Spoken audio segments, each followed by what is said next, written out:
Level drama and top-tier gameplay. What else would you expect from the final week of the regular season in Clash Royale League West? These are the top 5 plays from Week 8. And before we get started, of course, don't forget to subscribe to this channel, like this video, never miss a moment of the action as we go right into playoffs. And right now, we go right into our opening play. It's Dignitas against Misfits. Dignitas needing the win in this match to keep their playoff hopes alive. Lince against Air Surfer playing 3.0 Expo, one of the best Expo players to ever do it, in a difficult E-Barbs Royal Giant matchup. Yeah, you heard me right. E-Barbs are all over the place now after the recent buff. And look at these final 10 seconds. So close in a spell cycle situation. Expo wants to get on tower. Can it get on tower? Very, very close. Fireball puts it right there. And check this out. Log comes in on the left. Expo to the right. And just barely a couple of ticks away from winning, but Lince keeps the playoff hopes alive by 42 HP against Air Surfer. Big time clutch for Dig in that one. On to number 4. Same match earlier in the match though. 2v2. It's Air Surfer and Wings against Codigo and Flash. And check out the defense here against this balloon clone push.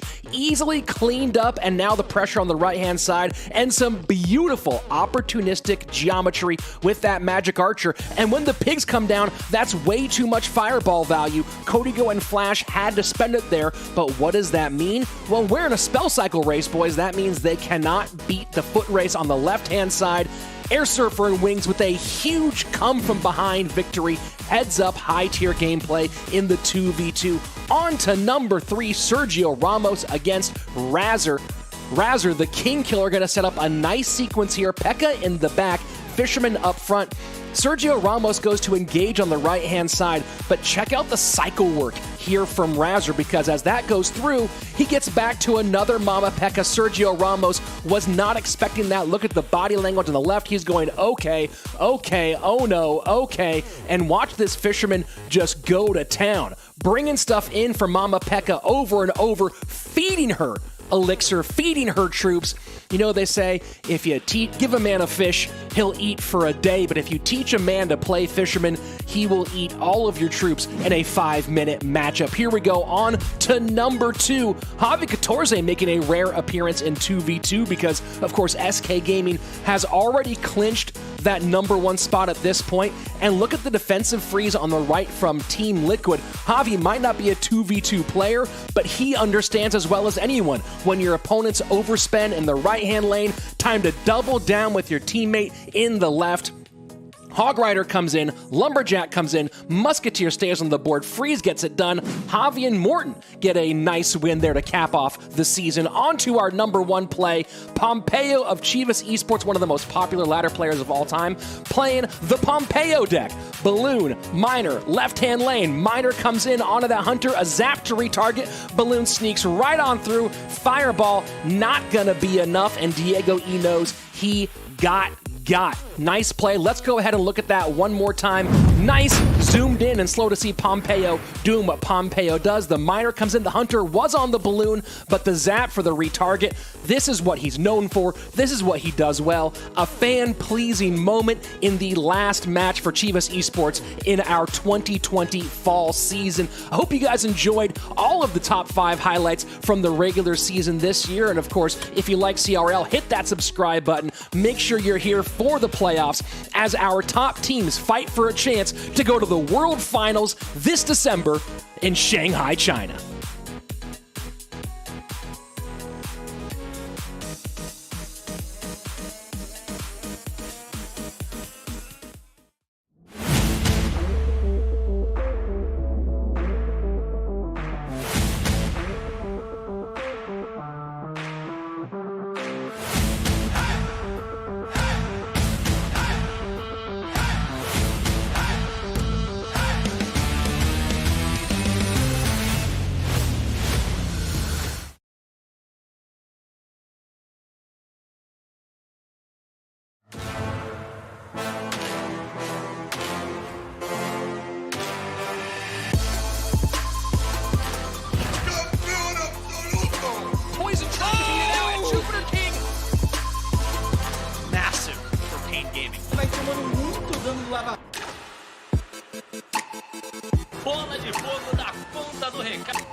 defense off.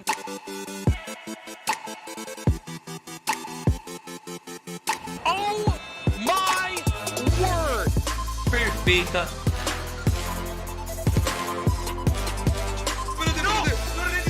Four in a row for Team Queso.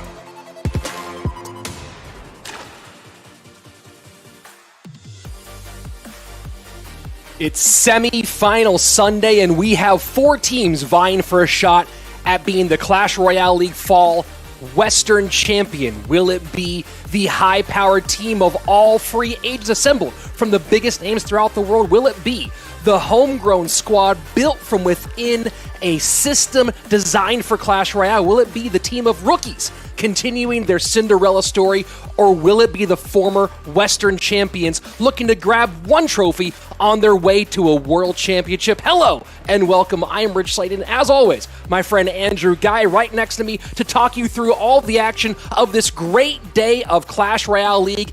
SK Gaming versus Pain Gaming, Tribe versus Team Queso. Andrew, this is the big one. Yeah, man, I'm excited to go. It's going to be a big day. 2 very different matches. Guys, hello, welcome to Sunday. Welcome to our semifinals. Are you joining us on YouTube or are you joining us on Twitch? Make sure you're subscribed on YouTube. Make sure you're following us on Twitch. Go ahead and throw a sub on Twitch as well. Why not? Doesn't hurt anything. Also, turn on those notifications. It's very important. Hopefully you're here right now because you already turned them on, but also we have our finals next weekend. You don't want to miss them. Turn those notifications on. And also, how you guys been doing with Fantasy Royale? Yesterday I had Michifu RF, and of course today I've got Morton. Also I sprinkled in a little bit of Ruben there, so I had a pretty good day yesterday, but a lot to be told today. Will SK be able to take down the rookies, or will Queso continue to ride on Ruben? Really exciting. One of these guys may be our world champion, but one thing's for sure, all 4 of them are going to world finals in Shanghai. That's going to be absolutely huge, Andrew. 4 very talented teams, 4 very different stories. The hard part's already over to a certain degree. They are going to the World Finals. They will face a pretty nasty lineup there in Shanghai this December in just a couple of weeks. But before that, there's a lot of money on the line, a lot of pride on the line, and of course, a CRL Western Championship. Absolutely. And to get to that championship, we are in a BO5 format here in the playoffs. We're still starting off with 2v2. Then it's going to be 2 1v1 sets, followed by, if necessary, a third 1v1 set, and then if we get there like we did yesterday, we will go to King of the Hill, a last BO5 between both squads, winner take all. That is our playoff format moving forward today, and of course, for our finals. Rich, let's talk a little bit about what happened yesterday, and then let's look at what's going to be going on today.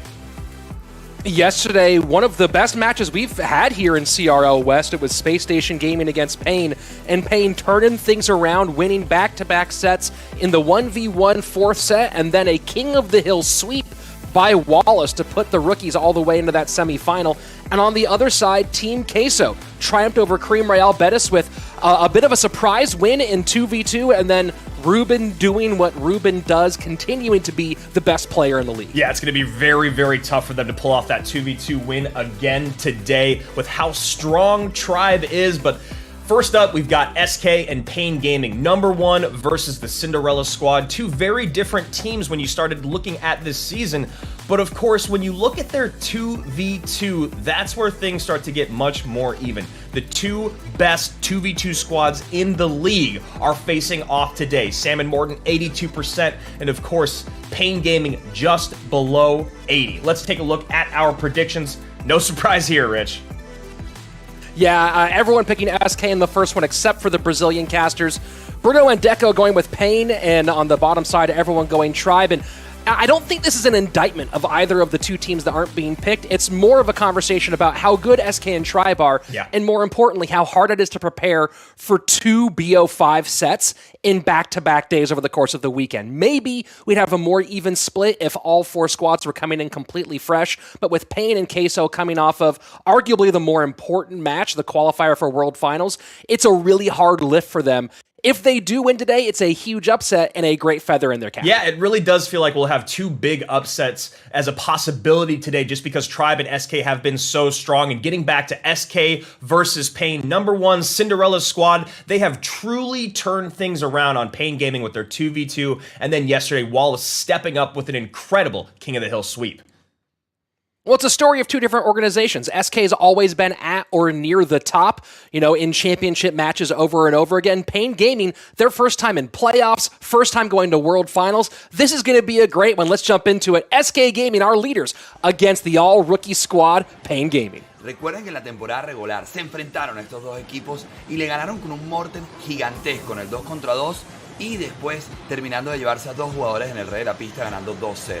La situación es distinta, ahora venimos con un 2 contra 2 muy bueno, con un Wallace caliente, con un sweep caliente y un Vitor también que está muy fuerte. Espero que esto sea una gran semifinal y que todos estén tan emocionados como lo estamos nosotros. SK, el número 1, el que empezó arriba y terminó arriba. Y del otro lado Pain, la historia contraria, el que empezó abajo. Nadie apostaba por ellos y con muy buen Clash Royale y trabajo consiguieron llegar a la cima y ahora quieren ser los número 1. Pain Gaming thrilled the entire world of Clash Royale with their huge win over Space Station Gaming to secure a spot in World Finals. Now they have a chance to add to that legacy. A win over the leaders, SK Gaming, would be massive, but that's so difficult. SK Gaming looking for their second Western Championship here against Pain. Cannot wait to see the veterans up against the rookies. So here we go, #1 against #5, our Cinderella story in Pain Gaming going up against SK Gaming. What's crazy about this is who has the better 2v2? Is it Pain, Lucas and Wallace, or is it SK's Morton and Sam? Bom, acho que por conta desses motivos, uniu razão e coração e acho que vai dar Pain Gaming surpreendendo por conta do 1v1 que tá muito forte atualmente. Eles vêm com muita moral e vai dar trabalho para SK. SK contra Pain Gaming, o primeiro lugar do grupo contra o único time brasileiro restante na competição. Vai ter hashtag GoPain no chat, vai ter um jogão na tela. GG. Two very different paths on one side. Was it ever really in doubt? Not for SK Gaming. On the other, fighting through adversity to make it here for the first time in the org's history. Pain versus SK. That's right, SK Gaming coming off of a very incredible record of 7-2 this season. Javi, Morton, Sergio Ramos, and OP Sam, they have been our leaders all fall, and I doubt they're going to be taking a backseat today to Pain Gaming, but you never know. Pain Gaming has done some incredible things, winning 5 of their last 6 matches. Pain Gaming, it's all been the turnaround. We've talked about it a lot of Lucas going into the 2v2, but the big surprise yesterday was losing the 2v2 and then the head-to-head play of Pain Gaming finally paying off for the promise. Lucas and Wallace, the 2v2 duo sweep, and Vitor, the head-to-head players. Of course, we'll see them all mixing it up today as we go through this best-of-5 sets. Yeah, you see there Sam and Morton having a good time, all smiles. Same with Wallace, and I'm assuming Lucas probably is as well. All 4 of these guys got to be hyped. They know this is probably going to be the best 2v2 set that anyone's seen in CRL West, maybe also even in the East. Wallace, Lucas banning Fisherman, Sam and Morton banning Tornado. Let's go! Semifinal #1. It's going to be Wallace and Lucas top of your screen. Morton and Sam for SK Gaming down at the bottom. Open up minor low here for Pain to start things off. Yeah, I like it. I like that we're seeing minors here. Minor is seriously one of my favorite win conditions in 2v2, and it just makes it so that your opponent has to always be looking to catch that little guy. It's going to be pretty fast cycle and no surprises out of Pain Gaming, although yesterday they did give us a bit of a juke as they went with Golem and then Lava Hound. So went heavy yesterday, but today against SK choosing to really turn up the speed. Like that. I like that right there. They're letting SK know we're here, we're ready to go. We are just as good as you are. You see the E-Barbs at the bridge catching that giant skeleton. The pre-log comes out, catches the heal spirit. Pains, Wallace, and Lucas are ready to go. And the second time, I believe, Andrew, that we're seeing Electro Spirit come out for Pain Gaming in the 2v2. So very interesting to see them incorporating that with so many troops on the board. Typically, 2v2 tends to be a little bit heavier in its construction, but we'll see how they get some good use out of it today. So it looks like we're going minor wall breakers with a little bit of E-Barb's Hunter in there to get some DPS on the board for Pain Gaming. Actually, throw a Dark Goblin in there as well. They're covering all their bases here, Rich. You're seeing the Giant Skeleton, or excuse me, you're seeing that the E-Barbs are going to help deal with the Giant Skeleton. You're seeing the wall breakers are able to create offensive pressure. You got the Miner to go in on the back, and they've also got a ton of DPS to help deal with graveyards or balloon pushes. And that Giant Skeleton Bomb not going to do much to help anything, and we do finally have a building coming out. The Bomb Tower for Pain Gaming, who coming into this weekend, 10-1 was Lucas and Wallace as a duo. Of course, the loss to AC and RF yesterday in the opening set washed away there by the end. On the other side of things, and you're talking about Morton and Sam, who've been so good for so long. Morton, number 2 on the all-time 2v2 set wins list at 29. Yeah, he's just so dang good at 2v2. Him and Sam truly are always a treat to watch play. High Miner there looking to pick up some sort of DPS unit to get on top of that Valkyrie. SK doesn't bite. Instead, they set Giant Skeletons up in both lanes. And that Giant Skeleton almost goes back to make some room for the Valkyrie on the right-hand side. Instead, turns around just in time and plays a little bit of defense. E-Barbs to meet up high, and the Giant Skeleton of SK Gaming almost working against their own Hog Rider there for a second. Yeah, not able to get around, getting body blocked by that big guy. And the biggest thing here for SK Gaming is they are having an impossible time getting through to that tower. Between the Bomb Towers, the Hunters, the Snowballs, and the Electro Spirit, as you can see right there, really having a difficult time. Great timing from Wallace and Lucas as well. I gotta wonder if they try to find some other way to create some tower damage and start using those Hog Riders primarily as a distraction. Good pickup, and they went to that low spot one more time on the bottom side, and this time SK Gaming was ready. Yeah, I think what they need to do here is get some presence at the bridge, use that Hog Rider, like you said, to bait stuff out, and then try to get Earthquake and Magic Archer damage in. The only problem is that Lucas and Wallace are so good, they're going to be avoiding that Magic Archer at all costs. Slight lead at the moment for SK Gaming, 16-21 to 16-38, so not a lot separating these two. Miner goes right to the Magic Archer, but the log actually works against the Miner of Pain Gaming, moving the Magic Archer out of Miner range, and now that poison will clean up the rest of it. Yeah, Wallace and Lucas maybe trying to get a little bit too fancy for their own good. Sam and Morton going to deal with this Hunter, and then they're going to try to get something going here on offense. You know, I'm wondering at some point if they throw the first Hog Rider from the middle to get at that Bomb Tower, and then second behind, and maybe try to create some geometry on the left-hand side, and that is quite a bit of damage on the right. Yeah, they're actually able to sneak that Hog Rider in. Sam and Morton's pressure is starting to become a lot for Wallace and Lucas to deal with. They do have a lot of DPS, but it's all single target DPS, so when they're getting this dual lane pressure, it becomes really difficult to focus fire down the units they need to. That Magic Archer on the right-hand side was absolutely huge, Andrew. Got, I think, 4 or 5 shots, a nice little log. Bit of micro in the non-micro version of Clash Royale to create a lot of damage. Final 20 seconds, and right now, looks like SK Gaming's going to run away with this. Yeah, this is why SK is so frustrating to play against. They're a team that never gets caught in a bad rhythm. If they see something that's not working, they change it up, they improvise, they evolve, and they make it so that your opponent, or their opponents here, in this case of Pain Gaming, their offense died right in its tracks for the last half of that game, it felt like. Look at that, Sam and Morton squeezing by with some incredible, incredible defense. Yeah, the adjustment was really, really solid out of those two, and you know, you're going to go back probably see that Magic Archer in the replay, I would guess. It was absolutely huge. And you look at the margin between these two at the end, 3-0-1. If they got on that Magic Archer earlier, Pain Gaming wins this one. Yeah, and it all started with the very first Magic Archer with that log miner that came in trying to get a little bit fancy. Then they have to end up using the poison up high. All of these things, mistakes beget mistakes, cascading mistakes. It makes it so that there's not enough elixir to deal with certain things in certain places. And if there's anyone that knows how to put up the pressure, it's Sam and Morton. So that's exactly what they do. They turn up the heat, they make you make mistakes, and then they just hold strong with their defense. But you talk about the ability to make course corrections in the middle, and we'll go ahead and take a look at this action here and come back to that thought in just a moment. So we see at this point that's a nice log going to help get the Bomb Tower out of the way, and I believe this Hog gets one critical shot It's this next sequence, though, Andrew, that's going to put the game away. Yeah, it felt like they had to climb a mountain just to get that one hog hit in, but it was a perfectly timed heal spirit that comes in. And so we see, again, pressure on the right-hand side. Hog Rider in. Look at this great Magic Archer plus log. Resets everything. Heal spirit comes in, allows it to get 2 more shots in. That's why Sam and Morton are so good. They never hit panic. They always know what they need to do. You and I were talking about it on broadcast. How do we make it so that, or how does SK make it so that they can get on offense? They use that Hog Rider to bait out spells, bait out units, bait out defense, and then they get that Magic Archer to squeeze in and sneak in those piercing shots. Yeah, very nice work. You know, we're talking again, as I was saying, back to this point about the ability to course correct. Right, Sam and Morton have good win rates overall in 2v2, right? 62% for both of them.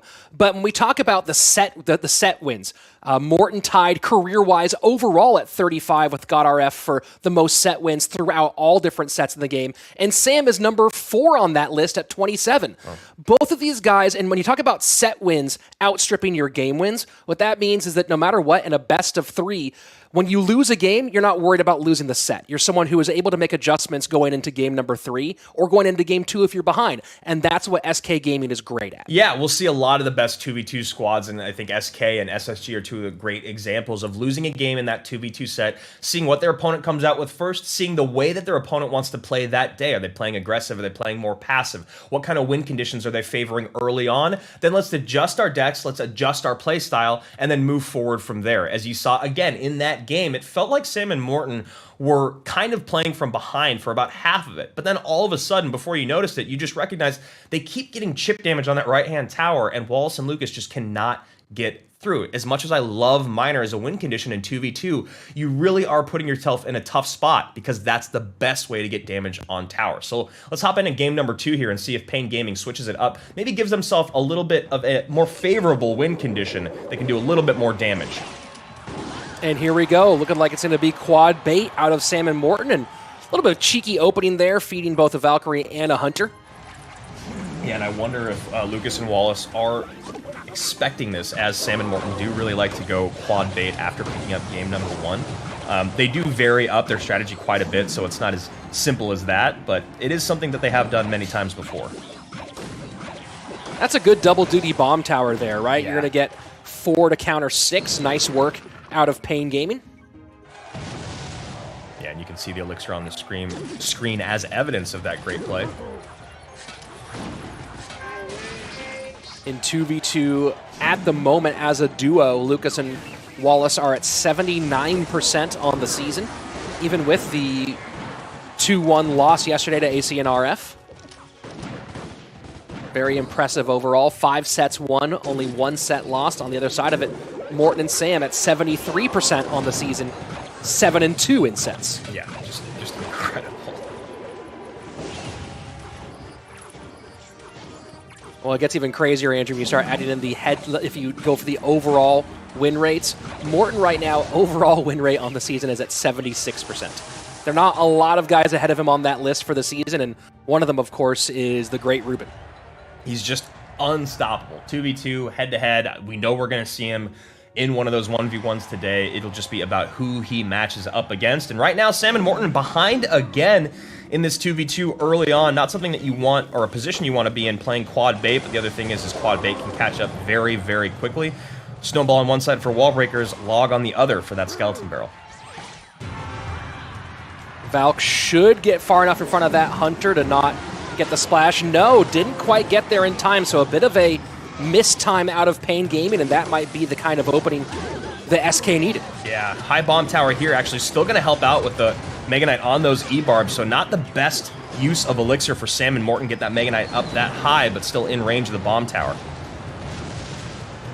Final 35 seconds of regulation time. At the moment, the lead still holding on for Pain, 1868 to 1408, and of course that poison will add a few more pieces in that right-hand lane. Really nice Mega Knight there to get on top of the wall breakers. High Dart Goblin here to help out with anything at the bridge, and there that is. Hunter plus Bats. If they can keep this Dart Goblin alive, no, not able to do it. Good job there by Pain Gaming. Very interesting triple bait drop on the right-hand side. Skeleton Barrel inside, Skeleton Barrel outside. Maybe they were hoping against hope to get that bomb tower out of the way before the second one popped. Yeah, I mean, if you look here, Rich, Fireball, Log, Snowball, Hunter, Electro Spirit, Poison, all of these are great response. Look at that! Mega Knight leaps on the tower. Just as I'm talking about all the great responses in the hand for Pain Gaming, SK gets a big, big swing. And SK does get that second Mega Knight down just at the right time. Mini P.E.K.K.A behind. This is a huge, huge swing towards Pain, or towards SK. Great high skeletons there to keep that Valkyrie in place. Barrel coming in now that we got tanks across the bridge. Log does get those goblins off the board. I'm very curious to see if, so far we've seen Pain go inside, outside, or go outside. Have not seen them go inside because concerns about that King Tower activation. Very curious to see if they maybe take the Snowball out of cycle and then go inside on the next one. Electro Spirit plus Bats, Goblin Barrel in the back. Hunter is there and will clean it all up. 0 damage taken. Sam and Morton are doing everything they can, but not getting much out of it.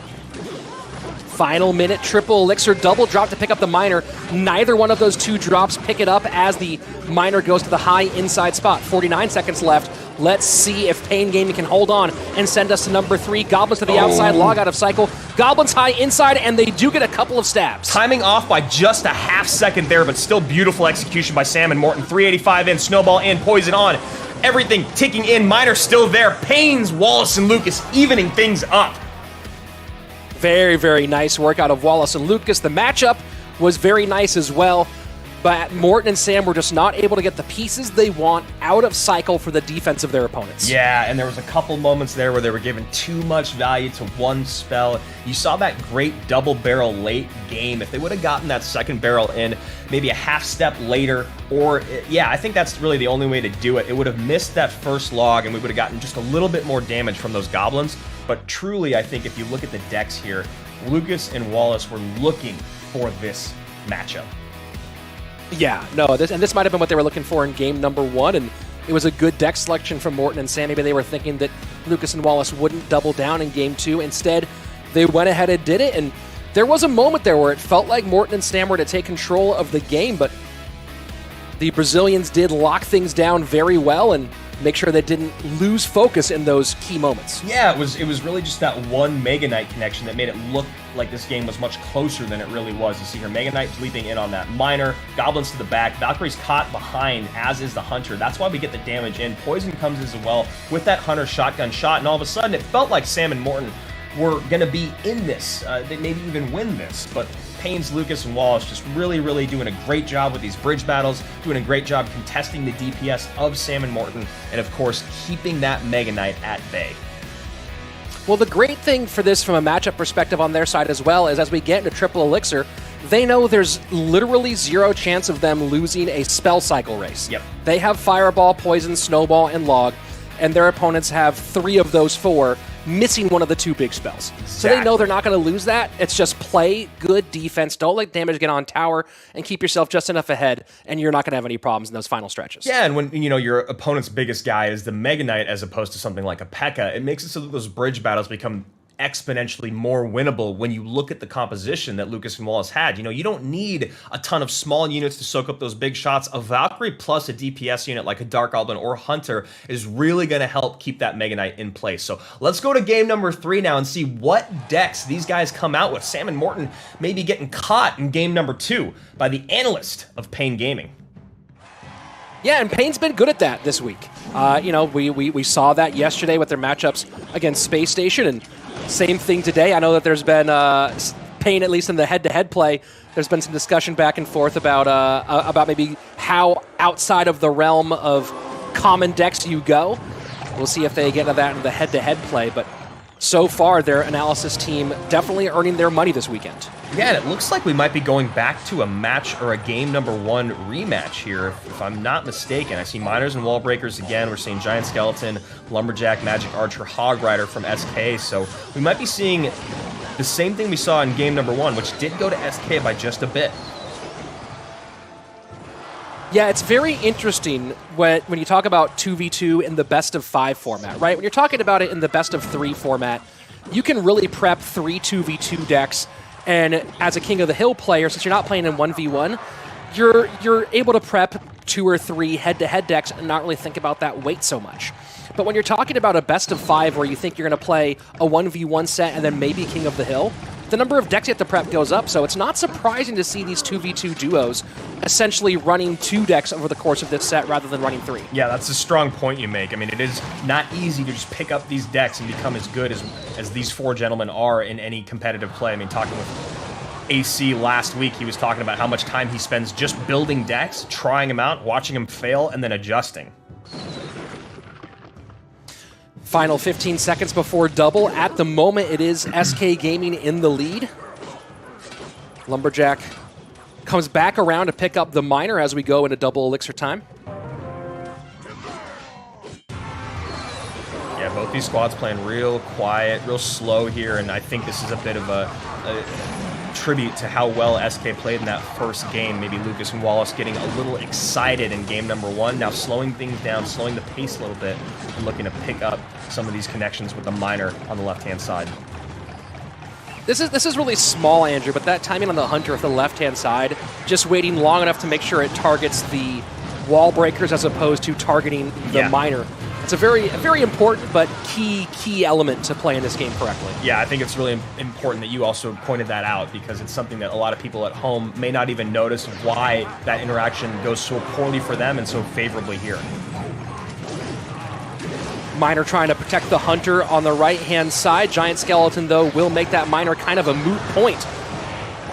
Here we go, sudden death overtime. At the moment, it is SK Gaming in the lead in the 2v2, but the young upstart duo certainly keeping things close. Yeah, this is not exactly where you want to be against SK. Sam and Morton having a lead in this type of matchup where you're looking for all your damage coming from spells, miners, and of course the wall breakers connecting for pain. This is a tough place for them to be in. Sam and Morton do not sacrifice or give up damage very easily. Well, you see one of the hard things about this, Andrew, for Pain Gaming, and we just saw it a moment ago, where you saw the log and the snowball both come out from SK on offense, and Pain tried to go wall breakers to the left on defense, but the Hunter was there to pick up the wall breakers. So just when you think the opening is there, it's not. And as I'm talking about that, Pain Gaming does take the lead by a couple hundred HP on the right-hand lane. Yeah, Sam and Morton need to make something happen right now. They're poisoning out the tower underneath that Hunter, going to get some good value there. Pain going to go back on offense. Maybe we see, a Hunter here. Once again, Hunter has been doing a lot of work for SK, but they're still behind by about 200 damage. They're going to have to start either spell cycling, maybe looking for another magic archer connection. And a lot of fireball value right there in the middle. The freeze comes in, and the Hunter, or the Musketeer, is distracted by the Giant Skeleton, and that's a huge hit, 737, and now it's SK with the lead. Yeah, I couldn't remember in game number 1 if we actually ever saw the freeze come out. I know I did see it in the hand when we were looking at the stats after the game. So you see there, Sam, I believe, pulling the trigger on the freeze, doing a really, really nice job. Heal Spirit comes in, allows that Hog Rider to get another hit. Not quite as much as they would have loved to see out of it, but a very, very nice hit nonetheless. Look at that. That's going to do it. Oh, huge sequence there at the end. The Heal Spirit keeps the Hog up. The freeze comes out at just the right time, and by a hair, the Hog finishes that tower. Sam and Morton win the opening set. The timing of Sam and Morton with their defense, with their offense, whatever it might be, it is breathtaking. Look at those 2 hog pushes back to back. They do the same essential thing. It's just a late freeze, a perfectly timed Heal Spirit, and a 1 HP hog sneaking on through, despite whatever their opponents drop. Sam and Morton do it again. Yeah, brilliant play, and that's the level they're at. And let's be very clear, Lucas and Wallace played a pretty darn good set, especially in that situation, but in the end, we talk about those little adjustments, and Sam and Morton knowing when to play the right type of sequence at various stages in the game. Yeah, I mean, Lucas and Wallace did a very, very good job in that set, and I don't think either of us would have been surprised after we saw the way the first 2 games went if they had taken it. And this was a big turning point for them. You see this late bomb tower come down, looking to make some work happen with that skeleton barrel, but they also have to double drop a giant skeleton because they recognize that the skellies popping just are not going to go down quick enough. So giant skeleton down with the bomb tower. It's almost a double drop, but it actually turns into a pretty good moment of offense here. You see the fireball come in, look at that freeze, and look at that Heal Spirit. It doesn't get better than that. Yeah, that was absolutely gorgeous. I mean, it's such a huge shift in the game at that exact moment. taking the lead back. And yeah, the freeze high at that moment, it's such a scary freeze to play because you misplay that high freeze, and next thing you know, you just wasted a ton of elixir. Instead, works out perfectly. You see a similar sequence come in on the back end, and there you go. Sam and Morton doing it one more time. And you know what's so cool about that is they kind of executed what you talked about in game number 1. It was like, when are they gonna go in the middle to go right at that bomb tower? So that's what they do that time with the Hog Rider. Goes right into the center of the map, does end up get taken down, but it demands so much attention from Lucas and Wallace. When that second Hog Rider does come down from Sam and Morton, perfectly timed, have you, comes right on through. All those DPS units just got finished shooting, so they're all off timing. Then the freeze and the heal spirit come in again, and it's just chef's kiss from Sam and Morton. Yeah, that's the best way to put it. And you look at Lucas and Wallace playing that fireball with the E-barbs there on the right-hand side. Yep. You play that and you're like, cool, we've got this hog handled, and now it's just about putting more damage on tower. But the freeze with the giant skeleton tanking those musketeer shots, the heal spirit comes in, all comes together so nicely. So SK Gaming wins the first set, which was what was expected, although Lucas and Wallace put up a pretty good fight. And now we head into the first of our 3 1v1s. And my guess is, Andrew, that there's no one on either one of these teams pulling double duty in the 1v1s today. Yeah, I mean, when you have squads that are this strong, I mean, I feel like all of our finalist teams, Pain, Tribe, and SK, are going to be like that. Team Queso is kind of the unique one with Ruben, just because you always want to see him in as many head-to-head sets as you can.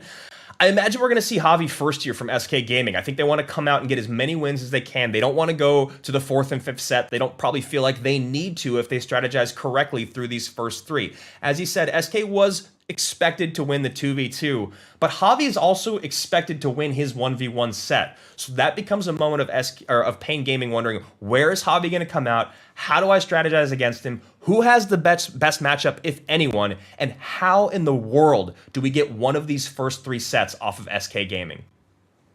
Yeah, I mean, the big question is what we talked about yesterday, right? Do you send out the brash confidence of Sweep, or do you send out the guy who's got more accolades in Vitor? And that's a really, really hard question. The way they've been playing lately, I don't know. I kind of feel like I want to see Sweep against Sam, if that's a possibility. Yeah, I mean, I'd be down for that. I think you bring out your best guy. I think you expect SK, knowing them, they probably wanted to take the 2v2. They just want to come out with Javi. I think you go Vitor. He didn't have a great showing yesterday, and I think he can bounce back. And here we go. It's going to be Vitor. His smiles on his face with his signature green headset. Javi Couture on the other side of it, locked and loaded, focused up as always. Let's hop into the first game of this 1v1.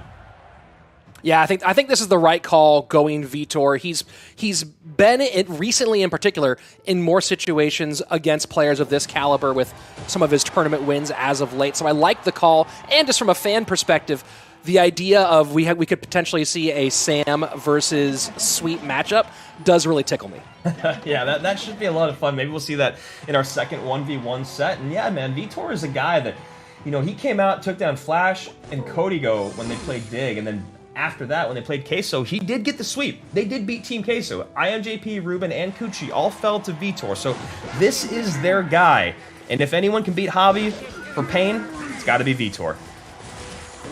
Of course, that's a very difficult ask for anybody. Javi is so good in BO3s, and we talk about it a fair bit, but he's one of those guys who isn't really known as a ladder player, but you put him in a set in a full-length set as opposed to just a best of one, and he's real nasty.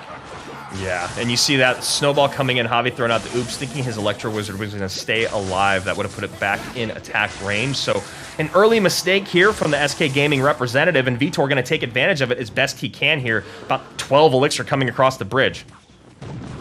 Yeah, this is going to be a pretty nasty turn here. Ooh, he misses the pushback. And that cage, yeah, not going to do it. And that's going to be game number 1. You see Javi kind of scratching his head going, oops, uh-oh. And that's going to be a tower down and a very, very difficult come from behind here for Javi, especially playing Graveyard. Yeah, I mean, Javi looked like he got hit in the face by his own misplay. He could not believe that did not push back the Royal Giant right after the bad snowball on top of the Electro Dragon. I mean, if anyone can come back from this, it is Javi, but it is a very, very tall order.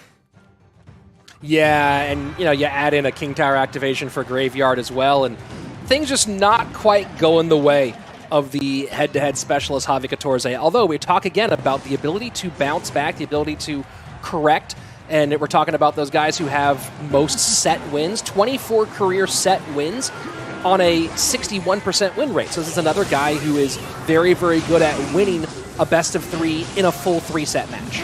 Yeah, and props to Vitor here, playing really, really clean Clash Royale. He allows that one graveyard to come in with the help of the Goblin Brawler, obviously, but like you said, gets the King Tower activation, now just doubling down on defense on the left-hand side. Javi calling out, well played, good game. He knows what's up. Yeah, it was a really nice play by Vitor. Vitor pre-drops the Electro Dragon so that the graveyard becomes less effective. Hunter can't cross the bridge and get tanked for because of that Dark Prince. This is a big moment for Pain Gaming. Yeah, pretty huge win in game 1, and not just big for Pain Gaming, but big for Vitor, who's had a lot of moments where you really feel like he should get the win, and then one little thing goes wrong this season, and this is one of those ones where he just did everything right. Yeah, exactly, and Javi did everything wrong early on. So you can see Javi's still smiling. I'm sure his coach is going, look, forget about what just happened. We've all had bad starts, and that was the definition of a bad start. So probably picking a different deck now, and Vitor, I think Vitor just sits back and goes, that's great. I got a game essentially given to me by massive misplays. Yes, he capitalized on them, but that's as good as it gets for Vitor. I mean, look at this. Goblin Cage doesn't push it back. Fireball comes in. You see that the Electro Wizard is off the board still from that the Electro Dragon that was there earlier. Brawler does pop. We see a graveyard come in, but as you said, Rich, he does get that King Tower activation right there. So the damage is nice, but really Vitor does take the win in that column as well. Well, from a game planning perspective, I really don't know if SK was expecting to face RG Electro Dragon today. It's not something you see a whole bunch. Royal Giant is everywhere, but we're so used to seeing Royal Giant, Hunter, Fisherman, Electro Wizard, that sort of combination. Instead, seeing a very different look for that Royal Giant. And again, talking about a game planning perspective, this is why we talked about some teams maybe hiding certain decks for the new meta as we moved in, and a great pick today for Vitor. Yeah, I really like that deck, and I think that slight nerf to the Electro Wizard is now going to see an uptick in the Electro Dragon just because it's going to provide a lot of that same stun utility. But that 3 shock is really, really great when you talk about supporting any big unit coming across the bridge. It's really going to help with all those DPS units they want to drop right on top. So I've said it since it joined the game. I love the Electro Dragon. It's a tough card to play against. I think the mechanics of it are fascinating. And you saw right there how brutal it can be. That high Electro Dragon got rid of that Electro Wizard, which baited out the snowball. It was all these things that were mistakes out of Javi because of that one card. So we're going to jump into game number 2. Vitor with the advantage, and so far the second verse looking very similar to the first. It was yesterday where they dropped the 2v2 to Space Station Gaming, then came and roared on back in the head-to-head play. Can Vitor do the same thing Sweep did yesterday and win that opening 1v1 BO3? Let's jump into game number 2 right now. Good luck's coming out from both sides here. We said Vitor top of your screen with one game in hand after SK takes that 2v2 set. And Vitor going Barb Hut, and Royal Giant directly into the Barb Hut. Early and aggressive for Javi. Yeah, Javi playing very, very aggressive today. You see what he's going for here, trying to get the positive trade, maybe one shot on the tower. Not going to happen with those barbs. And the Baby Dragon there. A full bar of elixir to deal with this defense. Yeah, I'm a little surprised by the way that Javi played that, just because I thought that he would have been setting that up for the Fireball. If he had the Fireball to go to play on those barbs and the Baby Dragon on the right, it would have made a bit more sense. Either way, still comes out without too much damage. Just 2362 on the right-hand side. Yeah, I mean, probably just trying to stay on offense there, and nice NATO here from Vitor to mitigate that damage for a -1 trade, and Javi goes right back on offense. Javi playing hyper-aggressive, and I don't hate it. Yeah, it's interesting. He is... You do want to play Royal Giant at the bridge in single if you're going to play it in single elixir, so he's doing the right thing there.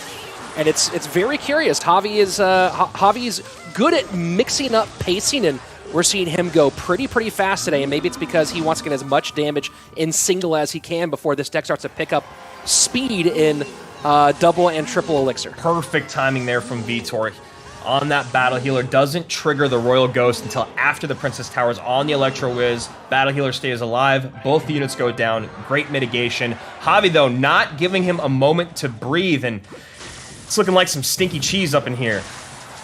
Yeah, he just does not want to give any opportunity for Vitor to start building those big, nasty pushes. So this is why we're seeing the huge aggression. Whoa, yep. What a nice lightning to come out there, and that's why we didn't see the fireball early. Exactly, and you see the frustration. You were kind of halfway through explaining it. It's just he's not going to let him get that E-Golem down. He's going to keep staying hyper aggressive. This deck cycles very, very quickly. He's got to make sure that you can't get that double dragon battle healer purple guy up front push that we all hate to see. And look at the Royal Ghost. Look, trying to get this Royal Ghost directly onto the to the Barbarian Hut. Great job here, taking some cues out of what we saw from Ruben earlier this season. But now here's the big question. What do you do when all this starts stacking up? Uh-oh, that's trouble. That's trouble. The one Electro Dragon stays on the board with the lightning coming in. Javi is getting lower and lower on Elixir. A lot of purple on his side of the map, but he does have a substantial lead. Oh, if man. This Royal Ghost can get moving a bit faster. No, sir. Lightning does not get the Electro Dragon off, and Vitor is going to take a 2-game sweep. And oh man, you know, all Javi can do is kind of shake his head. He knew what he had to do early on, just wasn't able to do quite enough of it. Yeah, that deck is so very frustrating, and you heard me kind of hit the oh no or the panic button when you saw that lightning come down at the bridge. Doesn't hit the Electro Dragon, instead hits, I believe, the Battle Healer, the Baby Dragon, and the Golem instead. And that is not the I believe that's last game's stats that we're seeing on screen. But yeah, I believe it hits the Elixir Golem instead. There we go. Thank you so much, guys. I hate this deck, Rich. I hate everything about it. I hate playing against it. I don't even like playing it, but you know what I do love? I love winning. And if this deck is going to get you Ws, Vitor, happy to roll it out here in game number 2 for the quick 2-up, 2-down over Javi Couture. And this was some of those early moments here, Andrew, where, you know, it felt like Javi had the idea, but now we're sort of understanding a lot more of that aggression once he saw the pieces come out.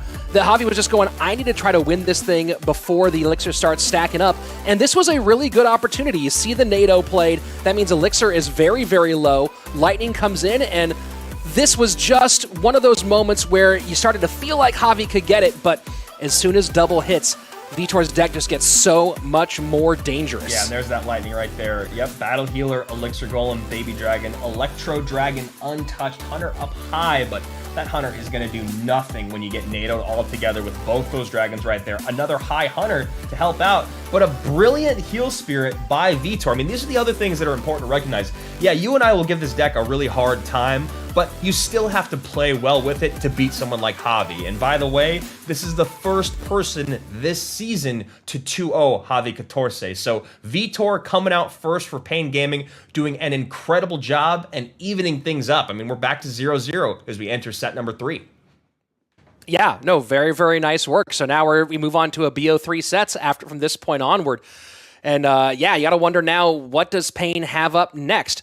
You know, you have, I think you bring Sweet back out again after the performance he had yesterday. Hyper confident. And again, just from a personal perspective, I really want to see Sweet versus Sam happen. I'm hoping that's the matchup. My guess is that Morton is set number 4 for SK Gaming. So I'm guessing Sam comes out next for SK. I would agree. I feel like you just took every word out of my mouth. I would love to see that matchup. It makes the most sense to have Sweep or Sam in the second set of 1v1, just because, and it feels wrong to say it, but they are, I guess, the weaker of the 3 best on either team. As weird as that is to say, because they're both so good, and we saw what Sweep did recently with that great sweep, and we've seen what Sam can do, but it's actually going to be Wallace coming out, so you and I do not get our wish. Sam is going to be up next. Wallace, after a great King of the Hill sweep yesterday to defeat and eliminate Space Station, back out. Yeah, I mean, look, it was a great performance, definitely earned his spot, and Wallace is a guy who's been in 2v2 all season, hasn't really had a chance to play any 1v1 sets, so this is one of those few ones where it's a good chance for him to get in there. You know, this match matters, but it's not critical as much, and Wallace, no questions asked, is a talented head-to-head player. Yeah. You know, he was great in CCS, and oh boy, this is going to be a big one here. 8K player on ladder, Wallace can ball. Yeah, this is going to be that Mortar deck with Rascals and Cannon Cart. Pretty strong. You see a Mortar connection there. Rascals Girl is going to walk down that left-hand side. One of them will get a little bit of damage in if Sam decides to ignore it, and he does. Sam going with the Cannon Cart version of 6 Loon. so maybe a little bit heavier. We'll see how much pressure Wallace puts on early in this one. You see Sam cycling that Baby Dragon, just looking for any bait to come at the bridge from Wallace before he wants to get back around to his 6-man, which is something he's going to want to use a lot to help defend the front and the back end of this deck he's playing against. Really nice little protection sequence out of Wallace. Yeah. This should give him, at least, if not a little bit of damage, going to give him a nice little chunk on the elixir, because that bar barrel coming out to protect the spear goblins gave them so much added value throughout that entire sequence. 100%. And now you see Wallace defending very, very cheaply, going to clean this up really well, and probably try to get right back on offense. Spear Goblin's going to cross, see if Sam plays anything, and then maybe see a high mortar. Yeah, Sam just goes ahead, just chooses to eat the damage and reset. Wallace has spent the last year and a half or so really trying to make his case for CRL, like a lot of players. Was part of the Clash Contender Series, organized by the Mobile Mat, which was a fantastic kind of opening of the semi-pro scene in 2019 to really step up to another level, and then was part of Space Station Academy in No Tilt League. So really been putting a lot of effort in, and happy to see it pay off with not just a Clash Royale League run, but one that's taken him all the way to World Finals. Yeah, it really is exciting to see this Pain squad going to World Finals. I truly believe they deserve it. You know, we were all worried when they had that vacated win early on, but able to bounce back, do some incredible things this season, and I'm very, very proud and excited for them to go to World Finals in Shanghai. So going to keep a lot on the board right now is Sam after that Fisherman takes the cannon cart down. And Wallace is... We'll see at some point when he decides to go and pull the trigger on the balloon again. Yeah, and Wallace has been playing incredibly patient here. I mean, really doing a great job of never getting too aggressive. And he's got that really, really big damage lead on the left-hand side. And he knows he can just keep slow playing this and just find those moments to get a little bit more damage in. That cannon cart was really, really good for Sam. Really excellent, and now putting a bit of pressure on the right-hand side. Mortar will pull the balloon, but take a look at how much Sam has on the board right now. Yeah, he's got the Hunter and the Royal Recruit working down that left-hand side. Great arrows come in. A better Skeleton Barrel to keep that Baby Dragon right there locked in the middle, but Sam has started to turn things his way. Baby Dragon to get on tower after the balloon drop and death damage. And Wallace, I'm not sure, but Wallace may have been able to get a King Tower activation with those Spear Goblins being one tile lower. So a possible missed opportunity there. Arrows should be back in cycle for Sam, but expect to see him wait a little bit, kind of long again on this one. And look at this placement of that cannon cart. When the mortar goes down, the balloon's going to go to the cannon cart and then drop. See, look at that. Really, really nice placement there. The timing ended up working out in his favor regardless, but it would have made it so that that balloon had to do one more little bit of work before getting the actual bomb drop on tower. And here's where those arrows start to play a big factor. Just has to stop this Skeleton Barrel from connecting. And right now, with 40 seconds left, it is Sam in the lead with a ton on the board in both lanes. 100% feels like Sam's going to take this now. You see the Baby Dragon connect on the left-hand side. Balloon untouched still. Late fireball. Baby Dragon behind, going to clean that up. And then the freeze again. Sam playing so patient as always. Yeah, this was really, really nice out of Sam. And, again, we talk about fighting back from adversity, fighting from behind.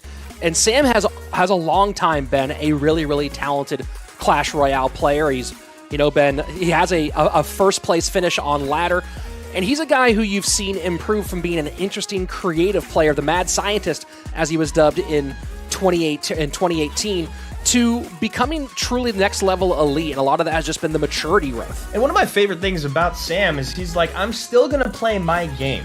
This is still a pretty off-meta deck here, or at least, let's say, a swerve on the meta here from Sam. You know, we haven't seen anyone else run this exact, 6 Loon freeze with Cannon Cart deck this season, I believe. And it makes sense that Sam would want to run something that is strong in the meta, but just a little bit off of what you'd expect. Yeah, no, this is really beautiful, and the use of arrows here, I mean, this is kind of a risky deck to only have one true damage spell. Playing the freeze is always a gamble to a certain degree. But he did a great job here. He talked about the patience, Andrew, of being patient with those arrows, really forcing Wallace to put a lot of targets on the board. And you see right here, the way he gets them out at a perfect moment to just go ahead and get that finishing blow. I mean, it's one of the most frustrating things when you're playing a deck like that Wallace has, when you have so many units that can get cleared off the board with those arrows. When that balloon's coming in, you have to go, all right, how do I want to defend this? Well, first we're going to use our mortar, and then I guess we'll use our goblin gang or our rascals, but we need to save the spear goblins in case the spell comes in. So it becomes this really like wait and see. And you saw there at the end, Sam waited. He saw all the units come down. He drops the arrows, and then he still had the freeze. So again, saving that freeze till the very end can always pay dividends, but it was really about controlling the game with those arrows. Sam doing an incredible job of that. Yeah, it was very difficult for Wallace to get damage on those balloons, and Sam capitalizing, as you said, over and over again. So we go into game number 2, Sam having the lead, and this is a big moment for Sam because while he's been a talented 2v2 player, obviously, and had good 1v1 moments, since that opening season where he came late to TSM for the North American Fall split, he hasn't won a 1v1 set. He's had some tough moments in these 1v1 sets when he's had opportunities. So this is one of those ones I know matters a lot to him, just to sort of show the CRL fans that the level he brings to ladder, he can also bring to 1v1 play here in the league. Yeah, that's really surprising, actually, when you say that. We're going to hop into game number 2 here, is because we have seen him have a good amount of success in King of the Hill, but just not translating that success over to 1v1, obviously not having a ton of chances to play in the 1v1, but still, it is a surprise to think that he hasn't picked up one of those in, I guess, 6 seasons now. Well, I remember how frustrated he was in the fall 2019 split when SK Gaming won the Western Championship. They were all celebrating. He was downcast because he lost his 1v1 set. He was really upset with himself. So it's one of those things where he's a competitor. He wants to be at his best, and I have a feeling that he really thinks of this as a great season, an opportunity to show all the facets of his game. Yeah, and he wants to be there for his team, right? He wants to make sure that they can rely on him, not just in the 2v2, but when we get to those BO5s, as we do a lot in the big-time competitions, you need a guy like Sam to come through on your squad. And so, like you said, it was actually a pretty fascinating thing to see him as frustrated as he was with himself after winning the championship.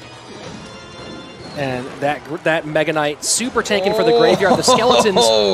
Oh, not going to get the King Tower activation for Wallace. So another missed King Tower opportunity turns into a ton of damage for his opponent. Yeah, the Mega Knight was kind of confused there for a minute, and then the skeletons got bored with him, walked away, and went towards that graveyard, resets the Mega Knight, and it's nothing but trouble for Wallace. You saw what he had planned, at least, but instead ends up taking a ton of damage. Luckily enough for him, though, he was able to get that tower down to 998 early on. Yeah, this is a good situation for Wallace at this moment. It's going to be difficult for him to play some defense. He has some abilities to do so, but it's one of those ones where getting that damage back was so critical. And if Sam can't hold off on that damage in these next minute, it does become a lot better situation for the Brazilian. Yeah, Wallace, it feels like, will be in trouble as this elixir starts to flow a little more quickly just because of the lack of DPS on his side of the board. The cycle ability is very tough to keep up with, but he does still need to take one tower. So Sam going to defend pretty easily there with that cage, and now it's going to be all about Wallace. Defend, defend, defend. And here he goes for the King Tower activation, but... Yeah, exactly. Exactly. That's not the right King Tower activation. You gave up the tower, and now we're going to get the stop on the hog. And here's the thing, is in a 2-tower game, this becomes very, very difficult for Sam. And I don't know if he can keep this tower up the entire time. I think he can probably counter... Oh, no, now that we're down to 20 seconds, he should be more than capable of keeping that tower down. I don't love the hog that Wallace put in the left-hand lane. Yeah, I mean, there's if you look at Sam's hand, or if you look at his cards, there are so many things there to positive trade or even trade that Hog Rider and then turn it into a counter push. So you understand what he was trying to do, but it's just kind of an empty notion. Oh, that EQ got in just in time. Last second. But again, now the damage lead on the left-hand side. Normally a 2-tower game is rough for Graveyard, but look at how far ahead Wallace is now. Yeah, 950. Sam is. Yeah, 884 now remaining on that top left tower. Mega Knight back down, and yeah, 2-tower game can be tough for Graveyard, but it can also be tough for Hog Rider when you have all of these responses. So Wallace just trying to start cycling early. Yeah, but now you see the Mega Knight going all the way into the bomb tower, so tanking both the King Tower and Princess Tower. Gonna get a swipe on that left-hand side. That's a GG. That's a well played. Sam, despite the last-second tower give, you see a little bit of a breath there. Getting the set win, a very important one here for SK. Yeah, big one there. SK back in the lead. That's a really frustrating set for Wallace. Not only were there some big misplays there, but there was also just some interactions that didn't quite bounce in his direction, especially those skeletons early on to activate King Tower. And then it was almost like his pride wanted to activate King Tower the second time we saw the Mega Knight come across. He does the King Tower activation with the skellies, the archers behind, but the tower falls and ends up kind of just helping his opponent out there. So not the greatest matchup for Wallace. You look Hunter, Fisherman, Goblin Cage, Mega Knight. Those are all great ways to deal with the Hog Rider. Yeah, and I think this is going to be that first failed King Tower activation into the big damage. So you're going to see the skeletons here. I think they're playing. They're played. It looks like in the right spot. Maybe just the timing was a half step off. Yeah. And you see the Mega Knight kind of step inside towards the Princess Tower, and that's just a massive amount of damage early. And then, yeah, this Hog Rider to the left. I understand you're trying to make him spend in the opposite direction, but I don't know that wasn't going to do a whole lot here, and doesn't really give you much to play defense with either. Yeah, it's one of those things where your brain tells you, oh, I usually will do this thing when this is happening. I'll create opposite lane pressure when I'm getting a big downhill push on my other lane because it'll demand attention from my opponent. The problem is when you look at this matchup again, it's not going to really demand anything out of your opponent other than an even trade or a negative trade. So Wallace going for maybe what has worked in the past in different matchups, but in this one, it just was not going to happen for him. And you see the bomb tower being played low by Wallace rather than being used to set the line high. That means the Mega Knight comes in and tanks both the Princess Tower and the King Tower rather than letting that King Tower work on that graveyard defense. So just a couple of things where some weird choices in the matchup coming out of the Brazilian, and now this gives a nice set win for OP Sam and the 2-set advantage for SK Gaming going into the fourth. Yeah, going into the fourth and final 1v1 set, and you pretty much imagine it's going to be Lucas and Morton, right? I mean, I'm a little surprised we're not going to see Sweep, but it does feel like it will be Lucas and Morton battling it out. Obviously, both of these guys are going to Worlds along with Team Queso and Tribe Gaming December 5th and 6th. Local time, and of course over here in the States, December 4th and 5th at 8 p.m. Pacific Standard Time. Join us. Rich and I will be there virtually. We'll be here, though, hanging out with you guys. And so will all four of these squads. It'll just be about who ended up taking that almost $100,000 in the West, who ended up taking home that gold medal. Yeah, I mean, that's going to be, of course, a lot to fight for here. You know, SK Gaming really wants to add another trophy to their chamber, but World Finals, and again, if you haven't yet, make sure you hit subscribe on the YouTube channel so that you don't miss that at all. Get your notifications on, because a big one, World Finals, depending on where you are, that timing might be a little bit off, so make sure that you are notified when we get started. And here we go, the 1v1 set we expected. Morton with a chance to close out semifinals in this best of 3 against Lucas. You know what? And I'm just going to do it now because we just did the whole thing. Let's shout out Fantasy Royale because Morton is on my lineup. I need him to put up some crowns right now. He got 2 in that 2v2 set. I am never going to win the 250,000 gold or 100 gems, but I'm at least excited to be here. Yeah, looking like Morton going graveyard. I'm super annoyed because, again, as I said, I missed it by 1 minute, my reset, and have a player who's not in playoffs. So a little frustration there at the end for me, but, you know, maybe if I had notifications set, I wouldn't have missed it. Should have listened. Here we go. So, yeah, as you said, Morton looking like he is going to rock that graveyard top of your screen from Lucas, most likely. Oh, there they are, the E-Barbs coming out. World Giant?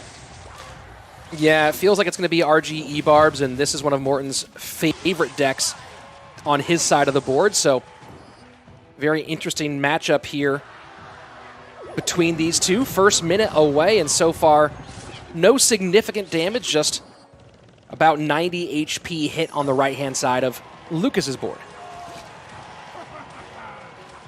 And that timing was a little off. I was going to say, I think that was off, but maybe Lucas was going to teach me something. That Heal Spirit not doing what he wanted to do allows that Mega Minion to get a hit. Morton is still 5th all-time on the 12-in Grand Challenge list. He's maintained that spot pretty consistently. 448 total GCs. Of course, the current Grand Challenge total leader remains B-Rat, I believe, at 580 now. Just insane. I'm still looking for that first one, Rich. I believe in you.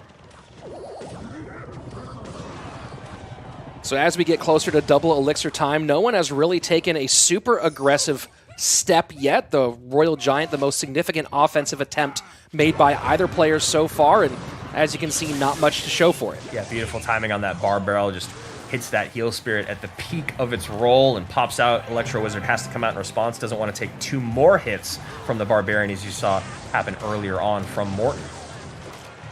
Now you see that we are in double elixir. It switches from the Royal Giant at the bridge to Royal Giant in the back for Lucas. Snowball trying to make enough room, and that balloon does not quite escape the Hunter E-Wiz combination. Yeah, so close. Snowball pushes things, so they reset onto the miner, but the balloon does go down just in time. But Morton probably making Lucas sweat just a little bit there. Didn't spend a lot, but almost got a bomb drop.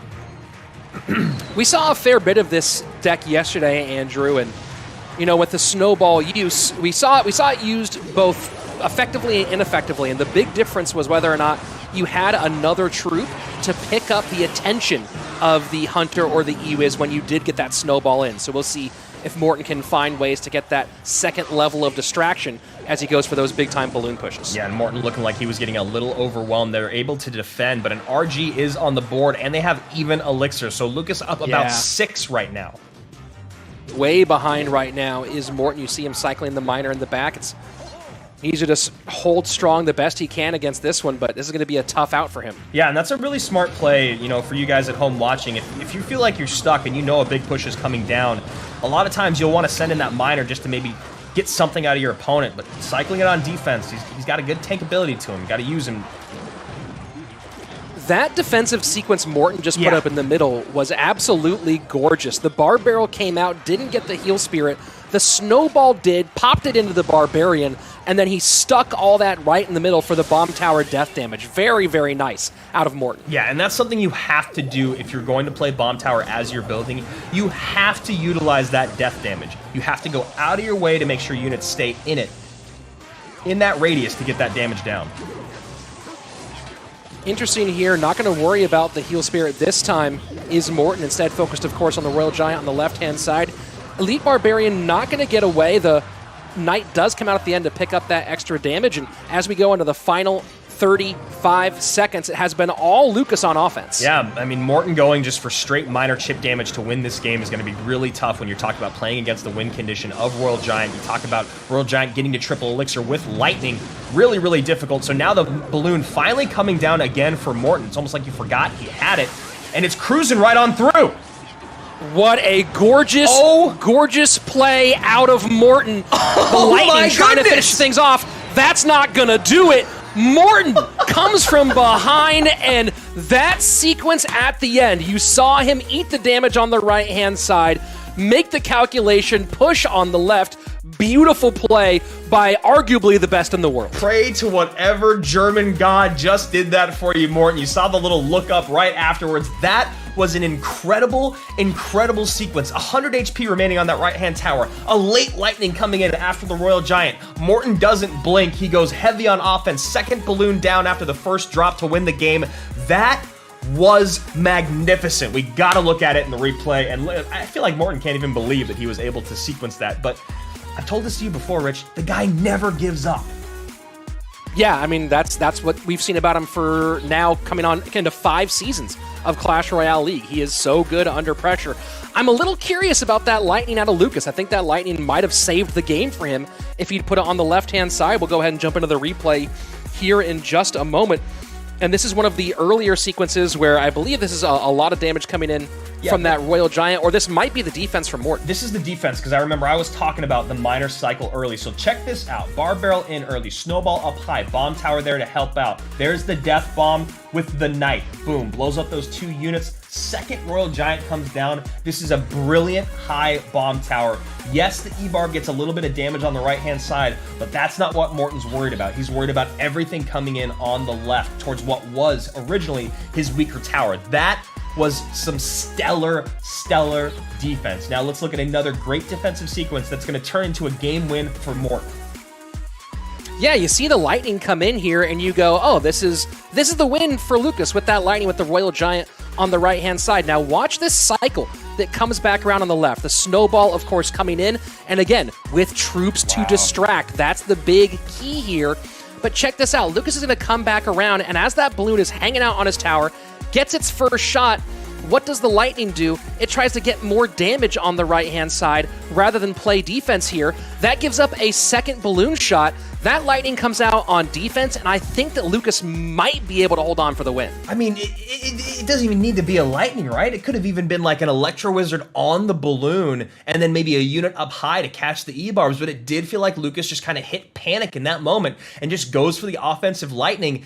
That sequence was one of the greatest I've seen in what feels like forever. I mean, Morton gets that great defense lockdown on the right-hand side. He knows he has just enough. The balloon comes down right after the Royal Giant, right? So he's already so far ahead. He cycles the archers in the back. He's ready with the bomb tower, knight up high, and we're going to hop into game 3 as I just keep gushing over this play. And then the balloon comes out with the perfect bar barrel to soak up the entire hunter shot.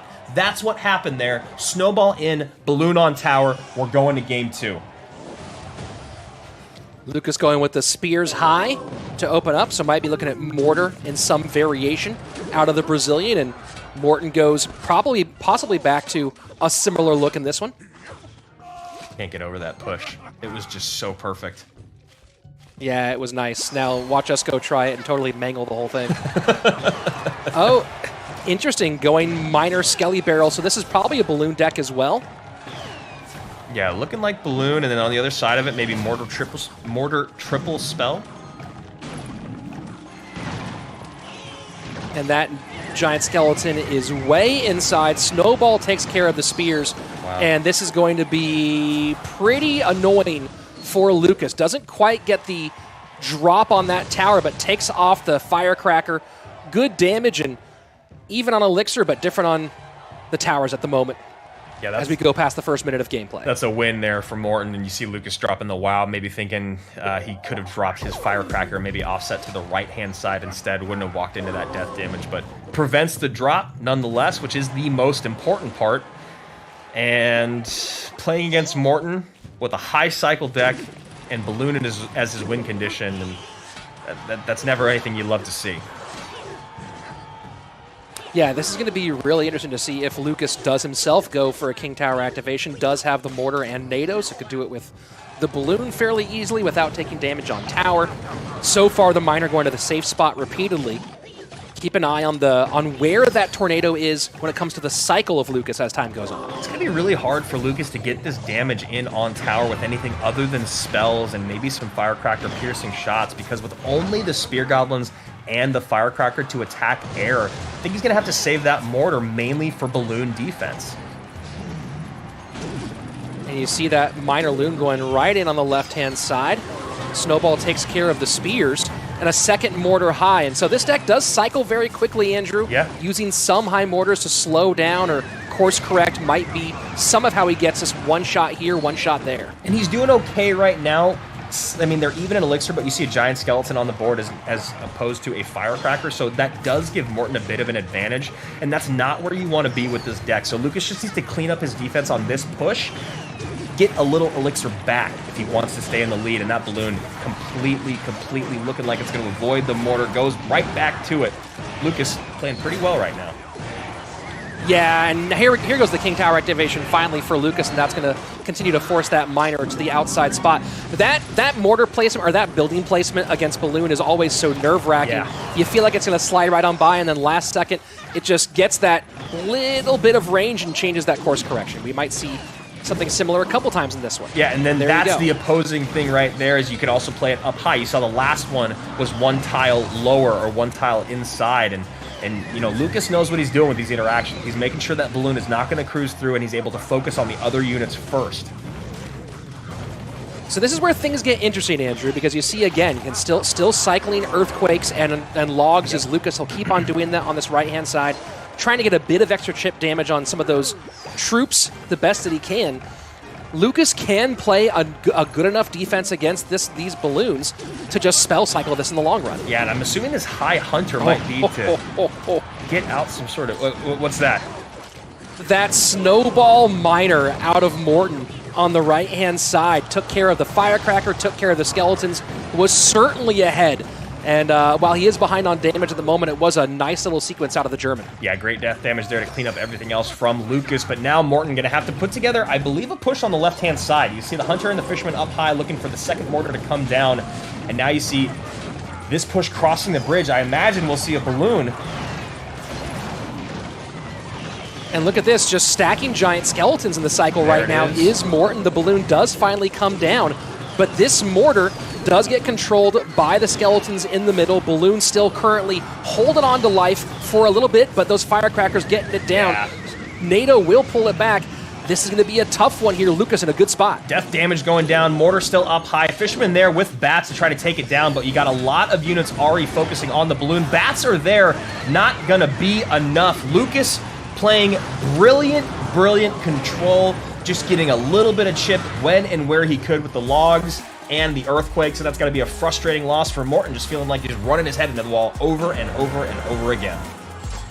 Yeah, that was really nicely played, and Lucas recognized early that mortars probably weren't going to get connections, but that those high mortars just to force Morton to be thinking about that. You saw how often he had to play those skeletons to split in the middle to control those mortars. Just means a little extra elixir, a little extra brain power being focused that way, but Lucas knew that his way of winning was going to be spell damage, got it done. Yeah, and Morton couldn't crack the code, right? He couldn't figure out how to break through on either side. Lucas doing a brilliant job cycling those mortars early on, getting all those range units on the board, getting those cycled out as well. If you get the mortar, the firecracker, and those spear goblins cycled out early, then you can get them all the way back around before Morton even gets one balloon down, and that's what Lucas did over and over and over. And then, of course, he does still have that safeguard of the tornado. And this is one of those sequences where you felt like if Morton could do it enough, he could take the lead in this one. The minor snowball in. But keep in mind, every time he was doing that, that was 5 to get not that much damage with that King Tower activation. So still was able to keep himself in the game. This was the sequence where it felt like the scales were on the balance. They could have gone either way. I'm really wondering if a balloon to the inside directly onto that mortar might have been the call here as opposed to the balloon outside. I mean, honestly, there were 3 mortars on the board for a moment there, and I like the call. Maybe if he goes high into the middle with that balloon, he's able to get the mortar off the board. The only problem there is just with all the answers Lucas has, he can just tornado that to the opposite lane, right? 3 elixir, pulls it to the left-hand side, doesn't even need to defend it because it won't do enough in that short amount of time to take the tower. So you understand the situation Morton was in, and it was a tough one. Lucas, really nice there. Yeah, you're right there. That the NATO does create an extra wrinkle in that situation. So nicely played by Lucas, who had a couple little micro misplays in game number 1. Game number 2 needed to make 0 mistakes, made 0 mistakes, and got a nice win over Morton. And now is a pretty good shot to send this to King of the Hill. This is feeling not dissimilar to what we experienced yesterday against Space Station. I know, no matter what you do, you just cannot send pain packing, and I'm okay with it. I love the gameplay I've seen out of them, and I love that they've been able to bounce back in these head-to-head sets, which is honestly where they struggled more throughout the season. You know, you talk about their incredible 2v2 squad. They've lost both of their sets in playoffs, but they've been able to come back around in these head-to-head sets, and taking this one off of Morton is massive. You don't want to run into King of the Hill against Pain Gaming because anything can happen. We've seen it many times before. We saw it yesterday, so let's go. Game number 3, Lucas, Morton. This is huge. Yeah, this is just a pleasure to watch, a pleasure to cast. And, I'm wondering what the pressure is being felt on their sides. Of course, it is Lucas facing a match loss here. Morton is the one who has match point, but as you said before, no one on the SK side wants us to go to King of the Hill. It's just crazy, right? It's just crazy what Vitor, Lucas, Wallace, Sweep, all of them. They've all done great things in King of the Hill at different moments, and SK wants to end this now. Lucas with the kiss. Okay, for a second there I was like, there's no way he's going to do 2.6, and I was absolutely right. Might be Expo, though, for the Brazilian. Yeah, and there you go. Hog Rider out right-hand side, so maybe going to be triple spell here. Well, he's known as a 2.6 player, but still translates pretty well to being a fantastic Hog Cycle player overall. And Lucas with the Knight in the middle just to get good control on both lanes. So, Rich, if you take a look at the first 3 cards that Morton has, how do you feel as a Hog Rider player? I don't love it. I don't love it. Especially I don't love going this late into the game without creating an advantage, right? Yeah. It's one of those things where you feel like you maybe want to get some damage in early here. And now we see it come out, and then the Mega Knight on top of it. Ooh, boy. Yeah, this is trouble. I mean, you see right now we've got 11 Elixir on the board. Lucas has 7 now to respond. He gets the Bomb Tower out and a High Knight. It's actually going to be a pretty good cleanup for him. Morton's still going to be in the lead, though. He's going to let this die on the vine and just prepare for the next Hog push. I think this is the same matchup that we saw in our opening 1v1 on the day, right? Or was this the Wallace matchup maybe? It was the second one. I think we already saw this matchup between this Graveyard deck and this Hog Cycle deck, and we'll see if Lucas makes the similar mistakes of a failed King Tower activation. Yeah, just a throwback to you guys that are thinking about the first matchup between these guys. Morton was able to take King of the Hill for a quick 2-0 victory over Payne when he was able to eliminate Wallace and Lucas back-to-back. So King Tower activation for Morton, pretty standard stuff, and now setting up into the right-hand lane. Yeah, you know, Morton doing okay. He's down obviously in damage, but you see how much Elixir's on the board. Look at that Mega Knight pushing the Hog Rider to the other side with the leap there. Morton going to completely ignore it. Lucas actually does a pretty great job defending on that right-hand side, but that is a great Mega Knight drop waiting to happen. Yeah, that center Hog Rider from Lucas, I think, it was just to control the Mega Knight there and try to help out the overall defensive presence a little bit in the middle. We'll see if he does something similar again here, using the Hog Rider in these phases more for helping control on the Mega Knight rather than focusing so much on offense. Really nice high split skeletons there. You saw it locked up the Mega Knight, the Fisherman, and the Brawler all with 1 Elixir. Beautiful placement there by Lucas. That poison does give Morton the advantage as we go into sudden death, 1563 to 1658. Now opposite lane again for Lucas, and deciding that he wants to start putting damage on this side, and the Hog Rider does get a very important shot. Yeah, that's a big shot. A little bit of an overspend in Morton's mind, at least, so he goes Mega Knight in the back. Now we see a Knight up high. Going to be right back around to that Hog Rider. There he is. Fisherman going to come down. Yep, there's the Fisherman going to pull away. Brilliant sequence of defense from Morton, and now Lucas has to be panicking just a bit. Yeah, that Fisherman E-Wiz together was brilliant, kept the damage off, controlled it nicely, and now you have the Mega Knight in deep, tanking Graveyard, putting some significant damage, and again, the lead goes back to the German. Yeah, and almost gets the King Tower activation, but the Knight comes in high because Lucas recognizes that the King Tower activation isn't worth both of his archers going off the board because he still needed them defensively. I love that Morton keeps changing up his defense also. It makes it so hard to predict and play against.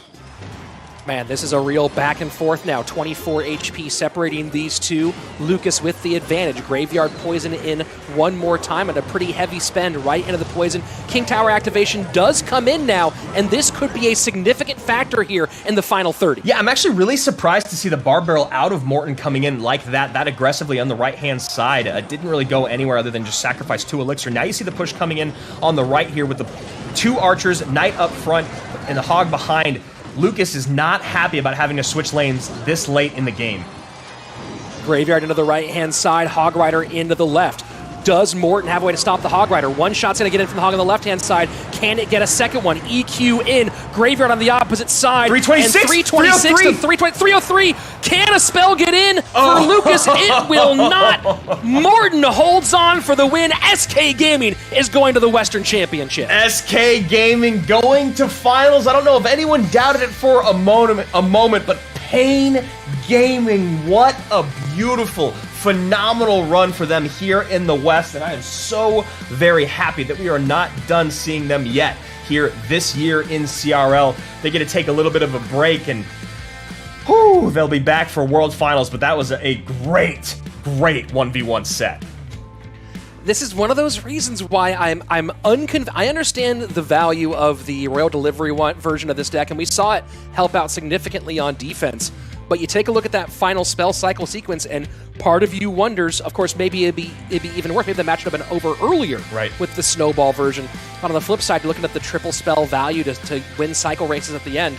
and didn't have that advantage here today for Lucas. Yeah, see, these things are great because you see Lucas putting up dual lane pressure so that Morton cannot just Fisherman out and make a really easy +1 trade and, you know, just kind of just have that way to control the game. So you'll see a lot of times Lucas puts up dual lane pressure, but the other thing is that Morton always changes up his defense. So here you go. High bar barrel turns the knight around. A brilliantly timed Fisherman, stun from the E-Wiz. It doesn't get better than that. Now the knight comes down, unsupporting that Hog Rider. The archer's way behind that. It was all just a perfect sequence. And then you see here, King Tower. Oh, go ahead. Yeah, no, talking about that King Tower activation, and just a little bit later on the Skeletons this time was Lucas than we saw in the previous matchup. That's why the King Tower activation works, and King Tower definitely playing a role here at the end. And nearly helping Lucas steal this one. Yeah, I mean, King Tower on both sides. That's why it was so imperative for these guys to get that King Tower going. Really helping out. You see here, Fisherman pulls, Hog gets a hit, Hog gets a second hit. No, Bar Barrel in, Tower shooting on, Poison in on one side, Earthquake on the other, and then it's just a straight up foot race. Yeah, and Lucas not able to get the log in on the left-hand side to go ahead and narrow that gap. You see how close this one was. What a great end to a great run for Pain Gaming, but it's SK going to the finals for a chance at their second Western Championship, their third finals. Crazy.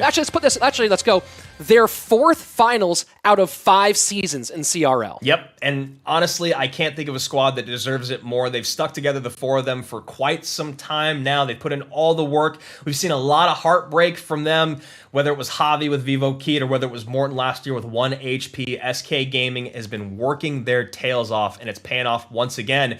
We got one more match today before we get into finals next week, and who will it be playing against SK Gaming? Will it be Team Queso or will it be Tribe? I mean, Rich, what are you thinking about this matchup we got coming?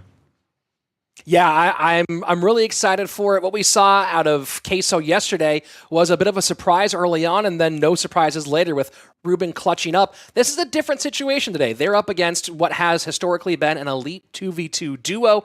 If Tribe Gaming can win that first one, things get really difficult for them. But if not, those 1v1s we see get to some pretty crazy matchups. I cannot wait for these BO3s. Yeah, those are going to be some insanely heated 1v1s. Maybe the best we've seen this season so far, but it makes sense because here we are in semifinals battling it out. It's going to be, of course, the cheesy ones, Team Queso taking on basically perfect Tribe Gaming. High-level drama and top-tier gameplay. What else would you expect from the final week of the regular season in Clash Royale League West? These are the top 5 plays from Week 8. And before we get started, of course, don't forget to subscribe to this channel, like this video, never miss a moment of the action as we go right into playoffs. And right now, we go right into our opening play.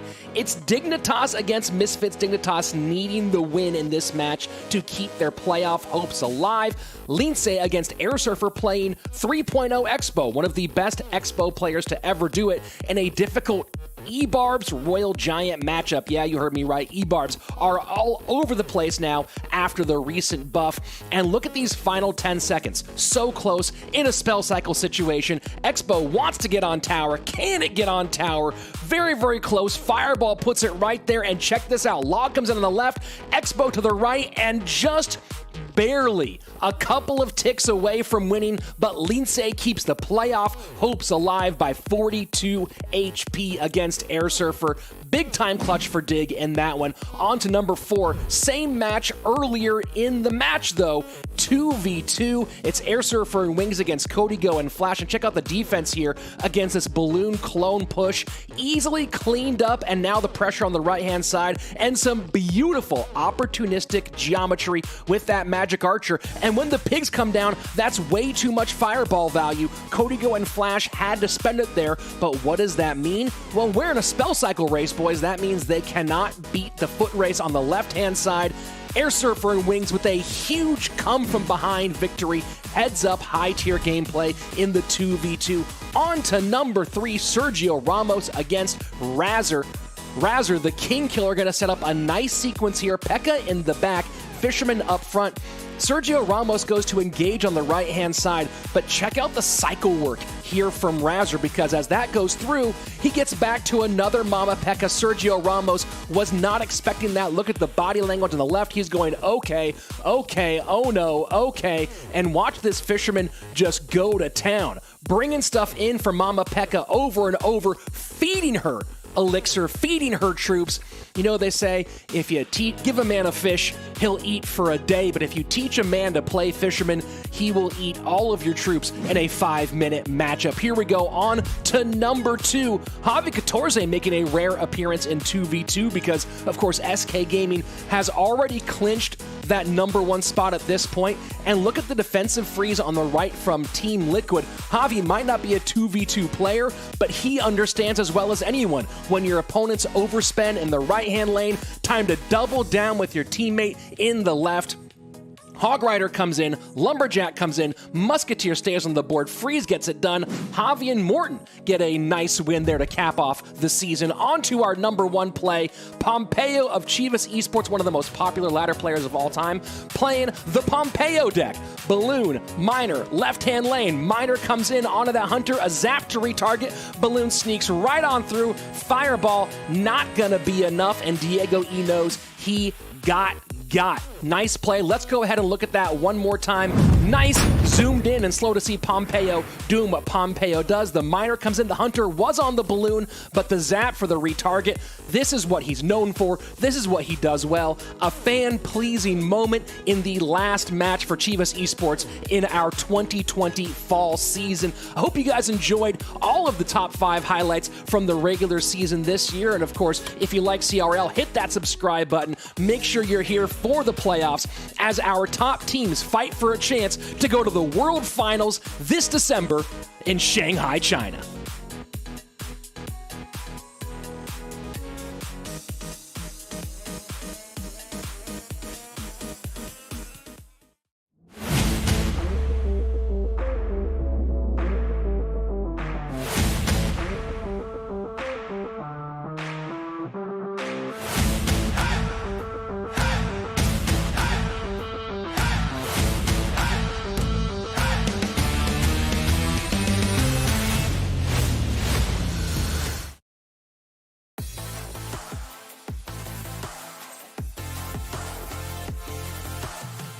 With one of our finalists decided, all there is left to do is find out who will be their opponent for the next Clash Royale League Western Regional Championship. Welcome back, I'm Slayton. That's Andrew Guy, and we are on to our second of our semi-final matches today.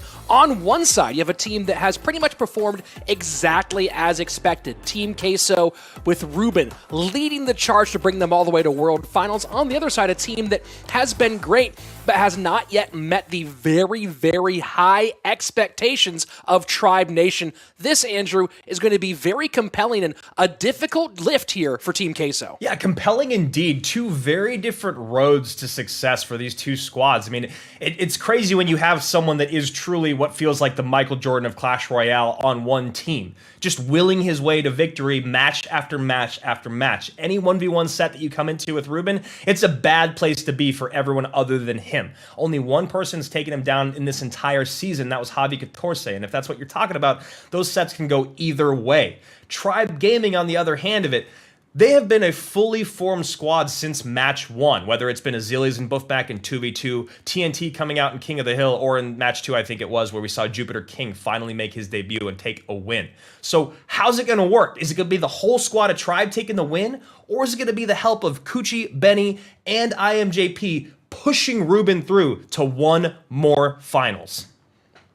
It's going to be very, very interesting. Tribe Gaming, of course, feels like nothing but a championship is really what would be acceptable at this stage. This is the team of free agents. None of these guys wore the red before this season or before this year.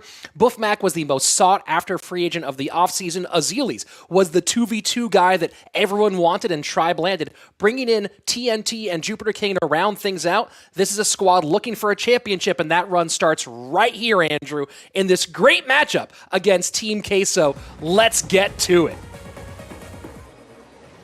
Tribe Gaming e Team Queso disputam também uma vaga na grande final. Pra mim, um confronto muito equilibrado mesmo. A Team Queso tem grande jogador aí, o Ruben, que tá vindo como um dos melhores do mundo, mas tem um 2v2 que, apesar de ter ganho agora, não sei se bate de frente com o 2v2 da Tribe, e acho que nesse caso a Tribe deve levar e deve passar pela Team Queso. Vamos ver. Tribe Gaming contra Team Queso, uma partida que vai ser definida no 1 contra 1 com várias estrelas do Clash Royale Mundial. No sé si van a poder contra ellos, pero definitivamente cada vez que en un equipo tienes a alguien como Ruben, puedes decir, tengo el chance de ganarle al que venga, como sea y cuando sea. Y todos ustedes sabemos que es el único equipo que nos queda con puros hispanohablantes, así que apoyando aquí a Team Queso. Pero bueno, saben que Tribe es mi equipo favorito y siempre los he apoyado. Así que ya veremos un duelo de titanes y estamos de inmediato con el partido. Tribe, otro de los candidatos, al igual que SK, de los que venían arriba de todo, de los que iban a pelear la punta, llevan ya un split entero, es el segundo dominando al 100%. Y del otro lado los Quesos, la historia dentro de Clash Royale, los primeros en apostar por el juego y los que quieren terminar el año como campeones del mundo. Well, you guys saw yesterday just exactly how much of a phenom Ruben is for Team Queso. The big thing was that Benihu and Kuchiku picked up that 2v2. Can they do it again today against a much better Tribe squad? Expectations for Tribe Gaming are high, maybe the highest they've ever been for any squad in CRL. For 2020, they came in with the big powerhouse roster, the huge free agent signings, Azelis, Buffmac, TNT, and Jupiter King.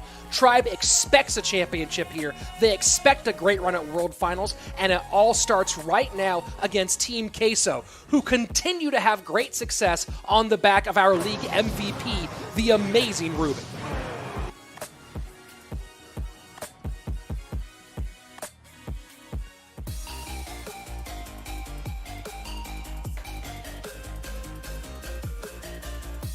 For Tribe Gaming, the big goal was sealed when they got that automatic berth to World Finals, the top two finish. Queso now breathing a sigh of relief as they are guaranteed in now that they have semifinals. Here we go. Tribe Gaming. Azelis and Buffmac going to be coming out in that 2v2 set. And I imagine the three gentlemen on the right, TNT, Jupiter King, and once again, Buffmac will be coming out in their 1v1 sets. This is going to be an exciting day for Tribe Gaming. I'm excited to see all four of them come out and exactly what they can do against this very, very good Team Queso squad.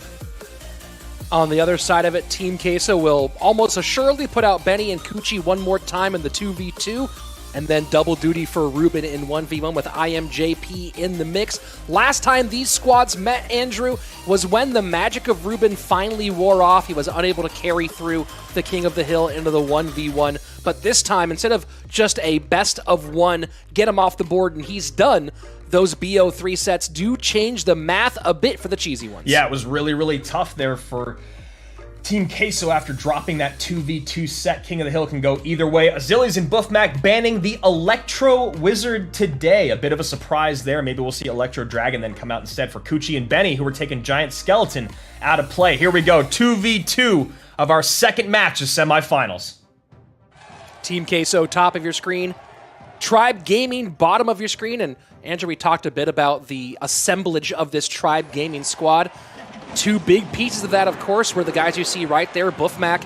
It was a big question of where he would end up after leaving Energy in 2019, and for a while it seemed like Space Station might have been the home for Buffmac.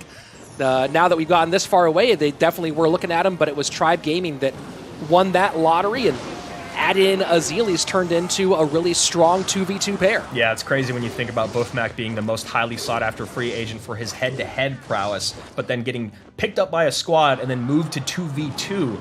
Also, that just shows how dang good Tribe is. The fact that you can have Buffmac playing, which a lot of squads would love him as their head-to-head guy, playing 2v2 and doing very well.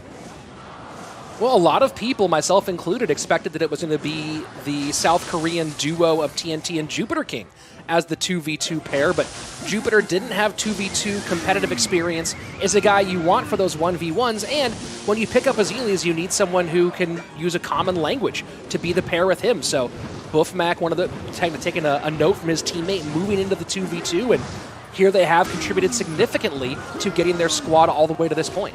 Yeah, so a mirror matchup essentially here in game number 1. Lightning's coming out on both sides here on Tribe's side of the board after a battle at the bridge between Lava Hounds and Inferno Dragons that Tribe actually took the lead there for a moment in that exchange. You know, Andrew, we talked a lot about SK in their 2v2 with being able to battle through adversity to get wins. This is maybe even a more telling statistic. Tribe Gaming, their 2v2 duo of Azilius and Buffmac, have a sub-50 win rate, a negative win rate of 45%, but they have won 5 sets and only lost 4. So they've come through in the big thing, the sets, but they've lost those games. And, you know, they've won a lot of close ones and been swept a couple of times. Just shows the grit of this team to still win the set despite having a losing game record. What's fascinating about that, Rich, is that they've never lost a set that they've won a game in. They have never... Very, very interesting. Yeah, they've only lost 0-2 when they've lost. That's happened 3 times. So really fascinating. It seems like if Tribe, if you're able to take a game off of them, that's basically cracking the code. So looking to take this first game is Team Queso's Couture and Benny, who have, I don't know, they look completely different than what we've seen all season long in these last couple matches. Yeah, I mean, who knows what it might be. Part of it might be just stepping up and feeling the mojo at the moment. Part of it also might be that they really know that at most one of them might come out in King of the Hill at the very end. So not worrying much about prepping head-to-head decks at all and able to focus even more cleanly on the 2v2. Yeah, and the 2v2 is looking real nice right now. You see that high E drag and get on top of that Inferno, but Team Queso going back on offense with that Lava Hound, double Dragon here, and I'm assuming they're going to drop a Lightning unless they just played it. Yeah, you saw a 2-shot Lightning come out from Tribe Gaming, so missing the Inferno Dragon, which you can see is still on the board, still helping out, and that is a huge, huge blow to Tribe's hopes in Game 1. This is definitely Game 1 to Team Queso's Couture and Benny. My goodness, doing it 2 days in a row, picking up games early on. This is exactly what Team Queso needs. If Couture and Benny can just pick up a 2v2 set, they're basically guaranteed to get to King of the Hill. Yeah, I mean, it really creates so much value for their squad when these guys are firing. And look, you can lose as much as you want during the regular season. You start winning in playoffs, and that's all worth it. The big question for me, Andrew, was just what was going on the side of Azilius and Buffmac. You see one Lightning only getting 2 targets, and next thing you know, they are fighting an uphill battle. Yeah, there was actually just some really questionable decisions being made by Buffmac and Azilius. I mean, they started off doing well when you recognized it looked like it was going to be a mirror matchup. And, you know, they win that first battle at the bridge. They get a little bit of damage in. They use a nice defensive Lightning after their opponent's offensive Lightning. But then from that moment on, it just felt like they were, I don't want to say out of sorts, but just out of rhythm. Yeah, it did get kind of strange there. And I believe that this is going to be, or maybe we already had the missed Lightning there a half step earlier. And at this point, it was just they couldn't get to that Inferno Dragon, gets healed up in the back, and they're trying to fight everything but the Inferno Dragon. GG, well played. This thing comes right down the hill with a pile of troops. Yeah, and you heard me say on broadcast, you know, there's going to be a Lightning coming in unless they had just used it, and it was just a tough spot for Azilius and Buffmac to be in. They had to defend the Lava Hound. They had to get on top of the Inferno or the Dragon's behind, but the only way you can do that is just by dropping right around your tower. A brilliant Lightning comes in, cleans that all up, and then it was just desperation unit after desperation unit for Tribe to just prevent any damage coming in, and just not going to be able to do it when you're dropping a Goblin Cage up high after missing a Lightning. Yeah, that's absolutely right. I'm trying to look at the hands right now, and it was Tribe. It was Buffmac running Minor, but no Minor in the side of Team Queso. So I'm trying to figure out exactly, looking at 32 cards, what was the difference between these two decks at that stage. But I know a very important distinction here that maybe that was a key factor where there was a lot more firepower coming through the skies for Team Queso, and the Minor not really playing much of a factor here for Tribe. Yeah, exactly. I mean, I feel like we hardly even saw the Minor, if at all. And when you think about taking a card completely out of play, and you think about the utility that the other cards that were put in place of it for Team Queso and what they were doing with those bridge battles, that's why they came out really easy on top with that first game. And so this is not a spot Tribe wants to be in. I mean, they know exactly who they're going up against, and I'm assuming they have a lot of faith in Azilius and Buffmac taking this set. So let's hop into game number 2 and see if they can kind of turn things around or change up the pattern of losing a set if they lose a game. So here we go, game number 2. Reminder one more time, Electro Wizard, a very rare and interesting ban here out of Tribe Gaming. And giant skeleton, very common one out of Team Queso, and the big wrinkle this creates is that the tornado is still allowed very rarely in 2v2. Yeah, just to kind of flush out that idea, the only teams that Azilius and Buffmac lost to were Razor and Canario, Morton and Sam, and the God RF and La Picati this season, all of which were 0-2 losses. Lumberjack stays alive just long enough on the right-hand side for Tribe Gaming to get a cage down and control that Mega Knight just a little bit longer. So a different look out of Team Queso in game number 2, but not the case on the other side. And there you go, pretty easy King Tower activation for the Spanish squad. Yeah, I like to see that out of them. Did not want to see them miss that NATO this early on, and if they can take a quick 2-0 set here over Tribe, that's going to be huge for them and their team. Inferno Dragon plus Log here to meet the Royal Giant plus Archers. First 80 seconds away, and it is Tribe Gaming with the lead on the left-hand lane, 17-14 to 19-18, as the Musketeer takes care of business on the right-hand side. Yeah, I like that they kind of played lax defense there, a little behind in Elixir. They take a little bit of damage there from the Dragons, just defending with one Musketeer.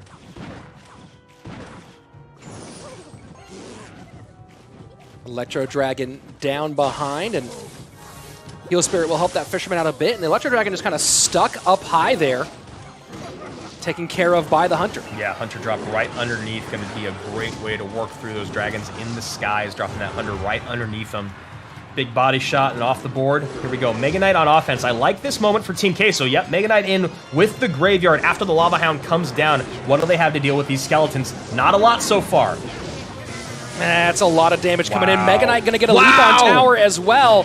Unbelievable. What? Tower down, 41 seconds left, and Lava Hound is not a deck that puts up a lot of damage fast. Dude, what is happening right now? Team Queso, Coochie and Benny looking like 2017 all over again. All they got to do is defend for the next 29 seconds. No problem. Like you said, Lava Hound doesn't put up a ton of damage very quickly. There's the high bomb tower to keep that Baby Dragon in place. 20 seconds remain. Fireball in. Tribe doing anything and everything they can. Yeah, it's not going to be enough, though, Andrew. You see that Musketeer stayed on for a long time. They're just trying to flood the bridge right now. I don't know if it's going to happen, though, Andrew. That's going to be it. Team Queso's Coochie and Benny, after such a rough season, so many detractors, and I'll cop to it right here being one of them, come through with 2 huge 2v2 set wins in back-to-back matches. I mean, me too. I will own up to it. Look, here's the thing. You and I have always loved Benny and Coochie. We have always had nothing but nice things to say about them, other than this season in 2v2 and last season. It's been a struggle. They have not been putting it together for their squad. But going 4-1 through quarterfinals and semifinals in this 2v2 set, and now taking down Azilius and Buffmac, this is everything that Queso could hope from these two guys. And now, guess what? It's all on Ruben and IMJP to bring this home. It's going to be a good day for Queso.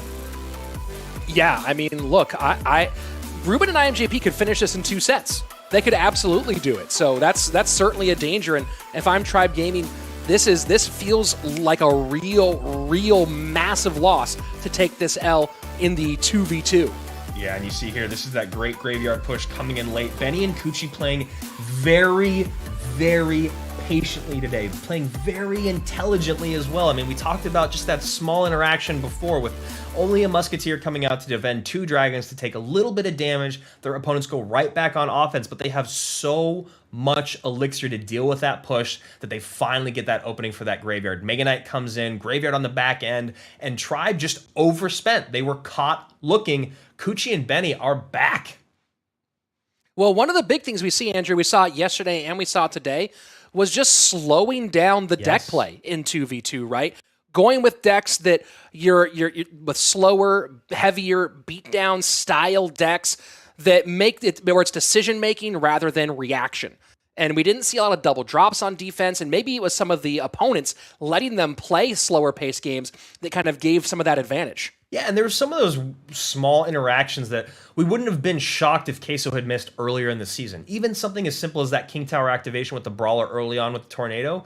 the Team Queso in the first few weeks, or honestly for most of the weeks, may have done a double drop there. May have NATO'd to King but missed the King NATO, just because there was small stuff not really going their way. Maybe it was mental slip-ups, or maybe it was just misfortune, but now it seems like everything is actually clicking together for the cheesy ones, and Benny and Kuchi looked just as good as any other 2v2 squad out there. There was great management of those games, and as you said, slowing things down. I mean, we saw what happened to Kuchi in head-to-head when he doesn't have his wits about him, right? He makes small mistakes. So slow things down, have them play at the pace that you want to play at. Yeah, that's very, very important. And now they give, for the second time in a row, that all-important advantage.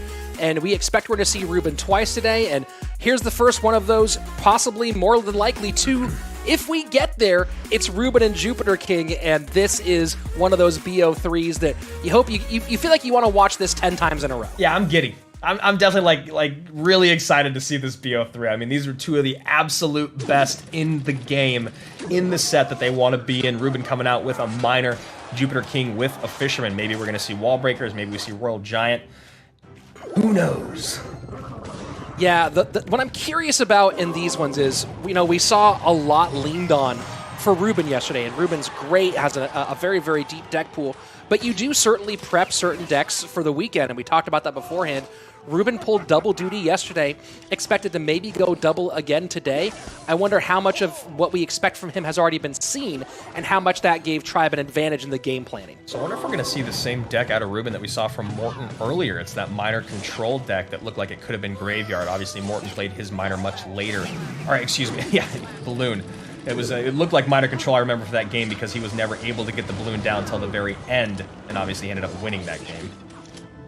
Well, Ruben did play this yesterday, I believe. So, talking about the decks that you have prepped for a weekend or prepped for a match, I'm wondering if Tribe Gaming was expecting this one. Yeah, and Jupiter King has a lot of responses to that Balloon. I mean, look at that. You get the knockback with the Fireball, the Hunter up high. He's got double Spirit here, so that cycle is going to be insane to keep up with. Yeah, this is feeling like it's double Spirit Royal Giant, which, we've seen a lot of. I wonder if, I'm trying to remember if this is exactly the one that Lapakati ran against Igor, or if that one was an Ice Spirit as opposed to the Electro Spirit.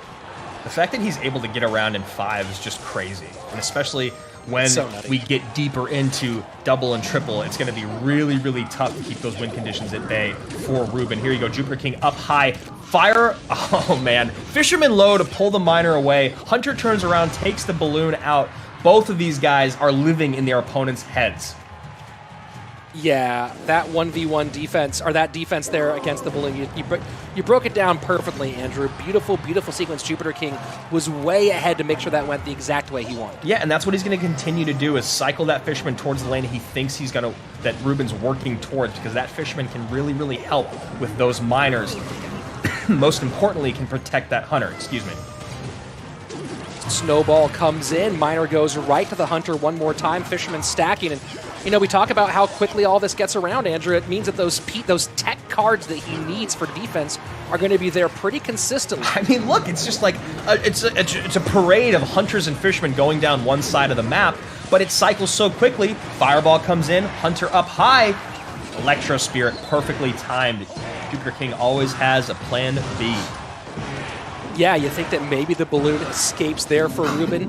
Does get death damage, though, 1933 on the right-hand side. So while this is some fancy footwork from Jupiter, and while we're seeing some pretty cool stuff from Jupiter, keep in mind that he's still giving up a little bit of damage every single time and has not yet mounted any significant offense. So here we go. Royal Giant cycled in the back. Going to have more than enough to deal with these pushes coming on the left-hand side. And Ruben now doing the correct thing, cycling most of his DPS towards the right side, because it's going to be hard for him to win this bridge battle. Yeah, that was a nice fireball out of Jupiter to the middle. Not going to get a shot. No, he does get a Royal Giant shot, and now goes RG to the left-hand side. Again, this deck gets around so quickly, and the Bomb Tower does not pick up the Royal Giant. Yeah, that's a big miss there from Ruben, missing the Bomb Tower aggro on the Royal Giant. Jupiter doesn't need to reset with the Electro Spirit, just gets a big chunk of damage in on the left-hand side, and a great placement on the second RG to avoid that death damage. Who expects they're going to face this, right? Who's prepping their matches for the weekend? We talk about Ruben having to spend so much time prepping. And, you know, maybe we're seeing some of the decks that he ran yesterday for that exact reason. But then also, who's sitting there going, yeah, I bet Jupiter's going to run double Spirit Royal Giant cycle. Yeah, and it just becomes so hard to win these bridge battles because you can't get to that Hunter. And the Hunter is just such a great equalizer. Fisherman going to go in through that left-hand side with the log, but, you know, he's back again. So there's the Hunter up high. He's going to get a unit down in front for the Knight. And, of course, Barrel's going to come in, but there's the Fireball. There's just so many responses. Jupiter makes this look easy. Well, this deck from Ruben succeeds by outcycling, right? And not going to happen when your opponent can get around in 5. Yeah, exactly. So every single one of these pushes just perfectly defended by Jupiter King. This balloon does need to go down. There it is. 5 seconds remain. Maybe we see a log or something, but not necessary. Jupiter taking game number 1. So much fun to watch. So much fun to watch. And that's one of those decks again. I know. Yep. Everyone go ahead, try that at home, and good luck. I knew you were going to say it because I know both you and I look at that and go, man, that looks like a lot of fun. And then you go and you try it and you're like, man, I am horrible with 1 elixir cards. Yeah, it's so fun to watch, but definitely a high level. And one of those things where if you go back and watch through that one, you go back and do the same thing with when Lapo ran a very similar, if not the exact same deck against Igor. It might have been Ice Spirit in that one. Just go ahead and watch how much value they get out of every 1 elixir card. Yeah. Right? If you take a look at what Jupiter was, if they weren't cycled for cycle's purpose, they were cycled with intent. And that's the big difference in playing that deck successfully and failing miserably and wondering how they did it. Well, what's crazy about this deck, if you look at it from an opponent's point of view, you go, all right, I just need to deal with the Hunter and the Fisherman and I win the game. It's an impossible task to do, though, when you look at what Jupiter King does in terms of cycling. There's 2 Hunters on the board right now, along with Spirits, along with Skeletons. There's another Spirit. There's another Hunter. It's all about keeping those 2 cards at bay, right? Because it's just the 3 of them in conjunction with each other, the Fisherman, the Hunter, and the Royal Giant, that's actually going to make you lose the game. But just not being able to get to the 2 cards, especially the Hunter, makes it impossible to win. Yeah, so this is nicely played all the way around for Jupiter, and you know, all Ruben needs is 1. He needs 1 opening. And this here almost felt like it could have been it, but the Hunter then does not get taken out, doesn't turn around, and look, that balloon gets through, drops death damage, suddenly we're in a foot race. Suddenly it's a very different story for Jupiter King, but you know, you have to get that Hunter off the board, doesn't happen, and now game number 1 goes to Tribe. Yeah, and very like Jupiter King's play style, very methodical. We saw that Royal Giant, I think, like 3.5 minutes in or something like that. 3 minutes into gameplay. He just sat back and waited and cycled, and that was it. That's all he did, was just sat back and waited and cycled and played very, very reactive to the opponent's balloon. Finally sees a big elixir opening and then drops that Royal Giant down. So let's hop in to the next game here. Ruben completely controlled, suffocated, if you will, in game number 1. Yeah, very curious to see what his choice is in game number 2. He went with a deck that has the ability to outplay. Yep. And then went with a deck that's just even faster and even more insane. So we'll see what sort of choice Ruben makes as we go into our second one. Keep in mind, though, that Team Queso does have the 1 set advantage. So Ruben not having the same level of pressure as normal. And here he goes, wow. Royal Giant at the bridge, and Jupiter going right back to it. Rocking it right back. I love it. I wonder if Ruben's doing the same thing. It'd be funny if Ruben was going copy deck, decides not going to do that one. The E-Wiz does get the stun lock there on the Fisherman, so nice, easy timing there for Ruben. Fishboy doing nothing against the Electro Wizard. So this is definitely going to be a bit more difficult for Ruben, for Jupiter than it was in that last game. Obviously, being able to deal with those pushes of the balloon just the same way every time. Stop the tanks at the bridge, get the Hunter right on top of the balloon. But now you have to think about that Fisherman coming into play. You got to think about dealing with that Heal Spirit on top of the Royal Giant. And of course, that stun from the Electro Wizard. There's a lot of utility in Ruben's hand. Well, I mean, one of the big differences here is I don't believe there was a log in the deck last time around, and that does change how those spirits get their use. Like, right, in the last game, the spirits could do whatever the heck they wanted throughout everything, and this time, not going to be the same story necessarily. So, a bit different here for Ruben, as you can see so far, does have the damage lead as we go into double elixir time here in just a moment. Yeah, damage lead, elixir lead, and now got to set up for a Royal Giant push on the right-hand side.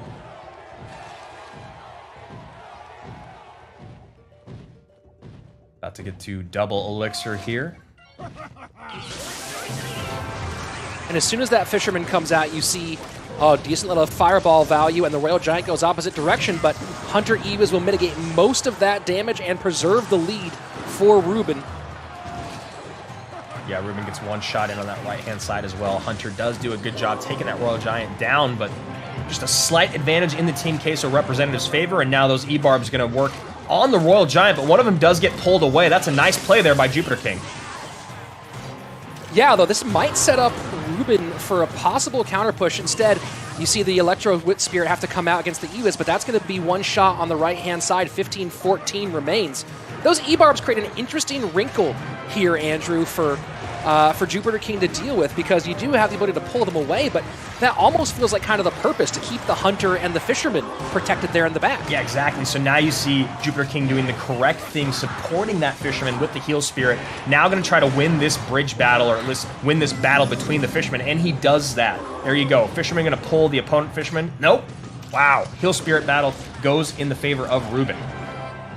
Very, very nice fireball. Fisherman does come down. Royal Giant's going to get pulled right into the Hunter, but will get a shot. Fireball in. 1088. Lead goes right back to the Span. Yeah, Ruben playing this really, really nice. Great fireball value there. An excellent Heal Spirit here from Jupiter King. There we go.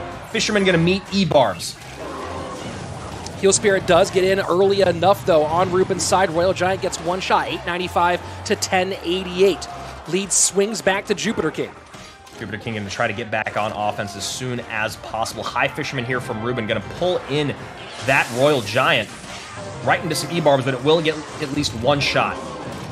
Two shots. Gets two shots here. Massive. 315 on the left-hand side. Jupiter King, and a really good shot, and now Ruben just pressing the offense, trying to find any way he can to get that damage back right now. Heal Spirit behind, picked up by the log. Royal Giant going to get one shot. Can it get two shots here? It's going to get two shots. Fireball in the opposite side. Three shots in. 143 remaining. Jupiter King can cycle so quickly. Fireball in on the right-hand side. Is this going to be it? Ruben with 10 HP on the right-hand side. All it takes is a fireball from Jupiter. Will he beat the E-Barb? And he does! 10 HP, the difference. Jupiter with a big-time win. Wow, what a quick 2 up, 2 down. An incredible, incredible back and forth. 10 HP remaining on that bottom right-hand tower. E-Barb was right there, sword swinging, but fireball lands just in time. My God, what a BO3.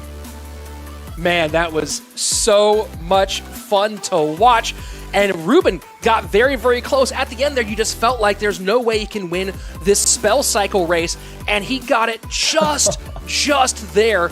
Jupiter, though, with a beautiful performance to take the win. And now we're all tied up. Yeah, what an incredible display of game management there by Jupiter King.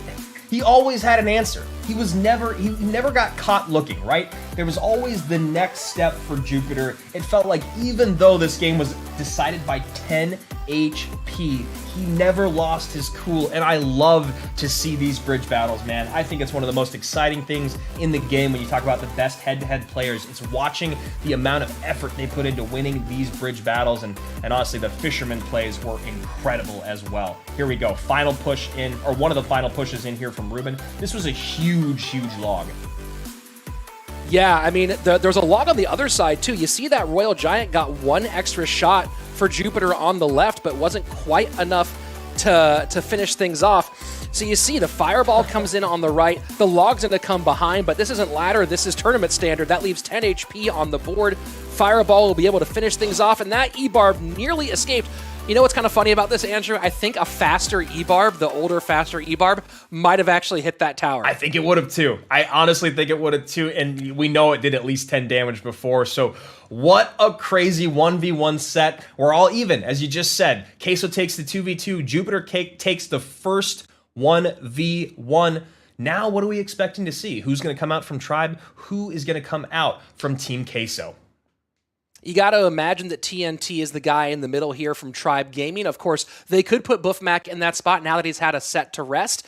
On the other side for Team Queso, it's JP. Yeah. There's no question about it. JP's going to come out and pick that one up. So really about Tribe Gaming, from Tribe's perspective, it's who do they think has a better matchup against JP? Yeah, so what's fascinating about this as well is no matter what, we're going to go to our fourth set, right? So in that fourth set. I imagine we'll most likely see Ruben out again for Team Queso, but did Tribe Gaming double down on Jupiter King, or did they toss it over to one of their 2v2 guys? That's something we're going to have to see, especially because of that great performance by Jupiter in that last 1v1. Yeah, I mean, that'll be one of those ones where if it's not Jupiter King and whoever comes out loses, there'll be people going, well, why wasn't it Jupiter King twice? If it is Jupiter King and then he, there's so many different things where like the people on the back end, the Sunday morning, the Monday morning quarterbacks are gonna make their evaluations. But I'm personally hoping that it is Jupiter again in that fourth set, just because I want to see them run that one back. I would love to see it as well. Here we go, TNT, I am JP in our third set of this semifinals match between Team Queso and Tribe. TNT, bottom of your screen, I am JP at the top. And a big rip, by the way, to those of you in my lowest HP contest on Twitter, because 13 was a great guess as of yesterday, but now 10 HP is the closest one of the weekend. So sorry, and congratulations those of you who have 10 HP. Let's just, good luck it doesn't hit single digits today.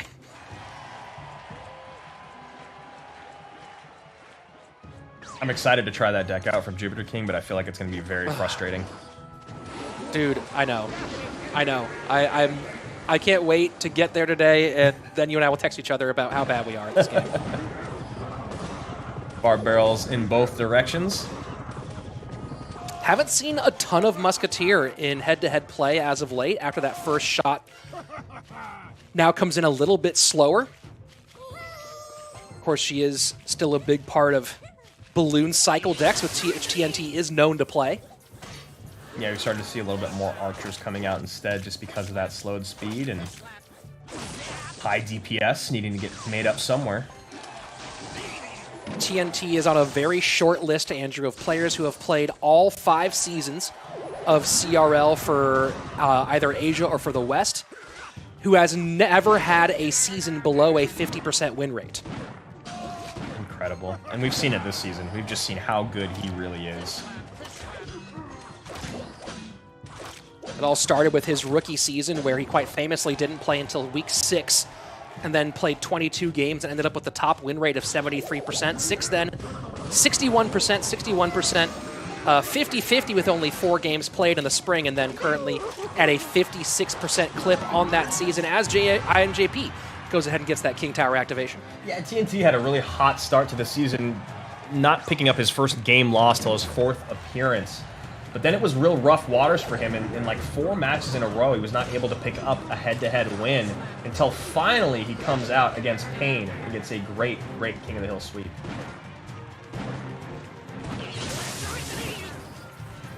So looking a lot like Graveyard for JP.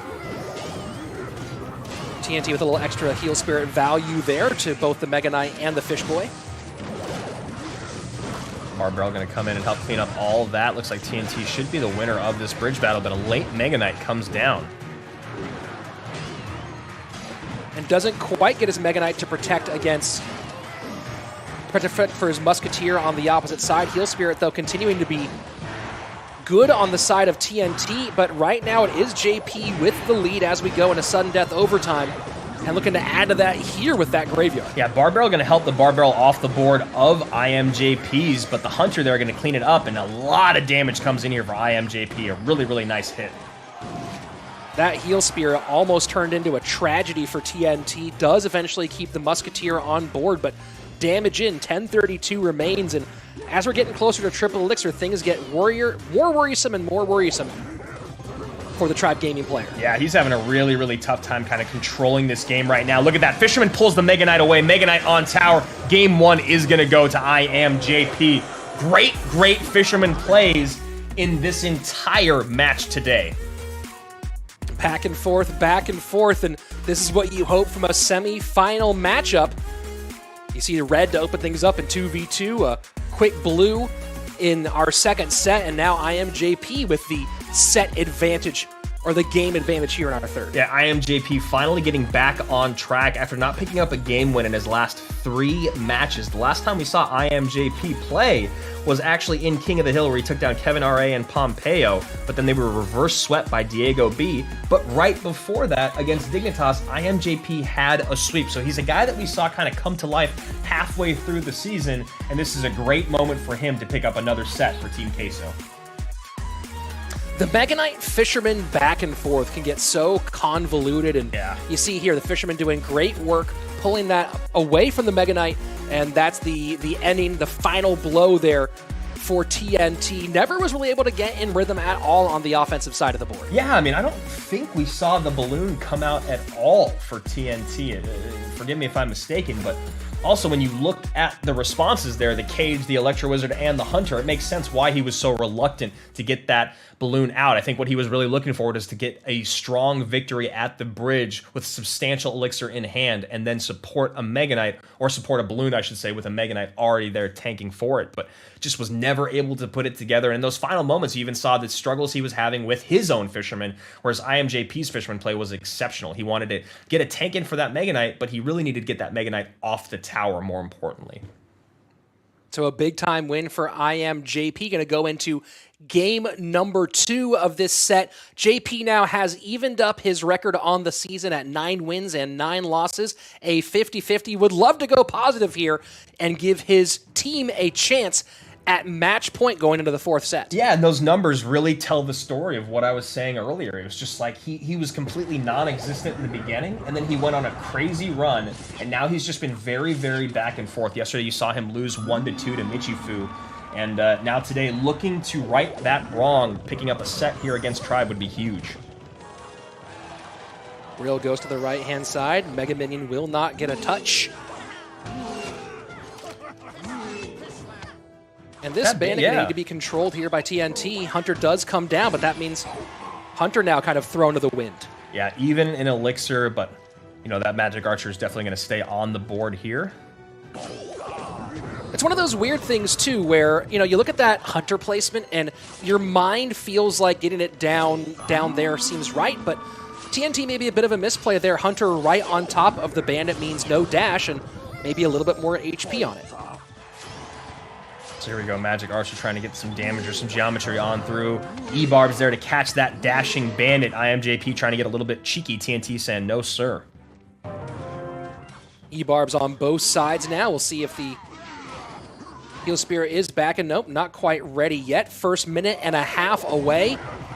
And so far, no damage on either side of the board. You see that IMJP trying to support this push with the Barb Barrel. Baits out that Mega Minion from TNT, so TNT going to go heavy on offense now, realizing that this is actually a pretty good counter push that he has coming across the bridge, and probably not sure when he's going to get another opportunity like this.